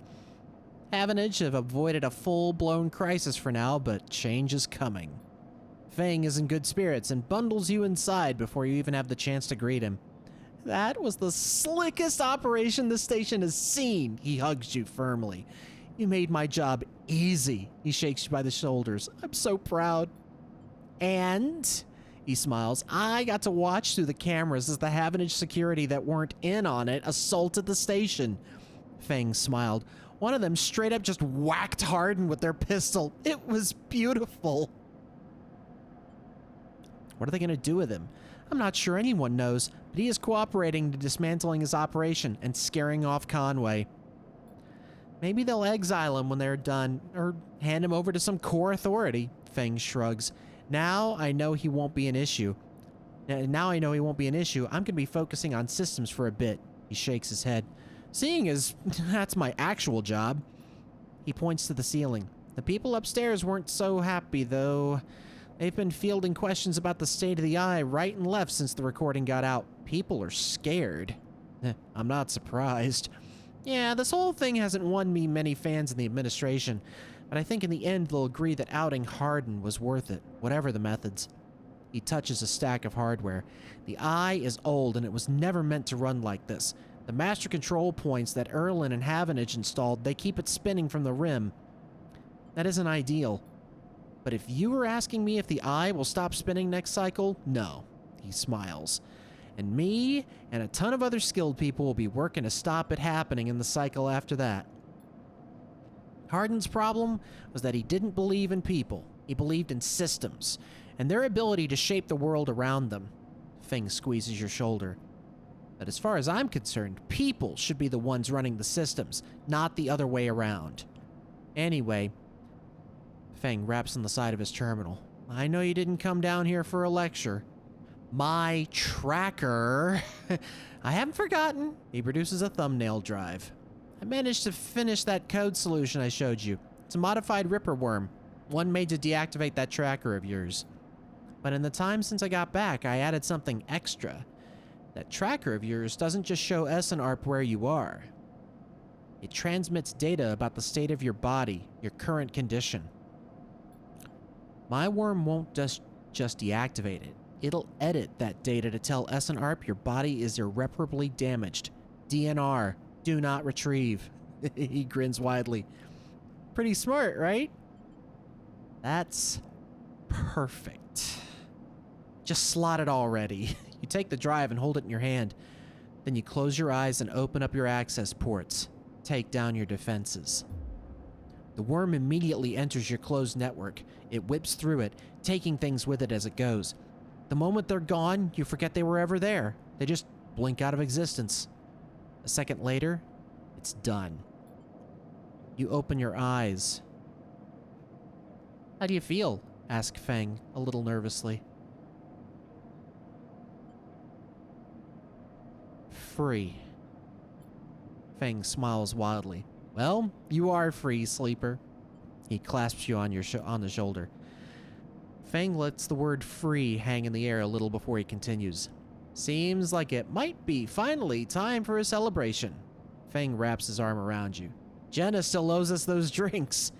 He laughs and you join him, and later, when you leave, you feel deeply thankful for having such a friend. As you walk away from the building, you look up at the wide curve of the eye, up at the hub, and the other rim beyond it. The whole thing twinkles with lights, and it seems impossible to see it as anything other than breathtakingly beautiful. It feels, in that moment, like something eternal. That doesn't mean it can, or even should, last forever, or that it'll never change, fade, or decay. It simply means that, in this moment, this place has a future, and it's one that you know deeply and truly is worth protecting.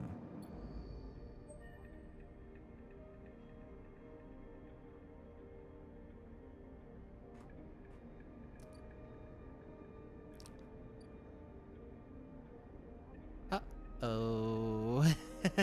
Whoops. We're just not gonna... I'm not entirely sure what's left, but... that feels... good enough for me. There's still so much left to do, but that's honestly what I wanted to get done. We've saved the station for the time being. We're finally out from under SNARP. And I guess at this point now, it's anybody's game. There are two episodes that are on top of this, like on top of the base game. But I think this is where I'm gonna end it here. We could spend another 5 or 6 sessions on this, but there's more games to play. Next week, we have Dredge, and it's gonna be fun. So thanks to everyone who came out to watch me. Special thanks to Bird and Verful and Owl and Arcane. We're gonna have some. We can also come back and hit it in the end game mission later. We'll see. We'll see just how long the fishing takes. So, but this, I have had my fill. I have had my fill, and so I'll see you next time. Good night, everyone.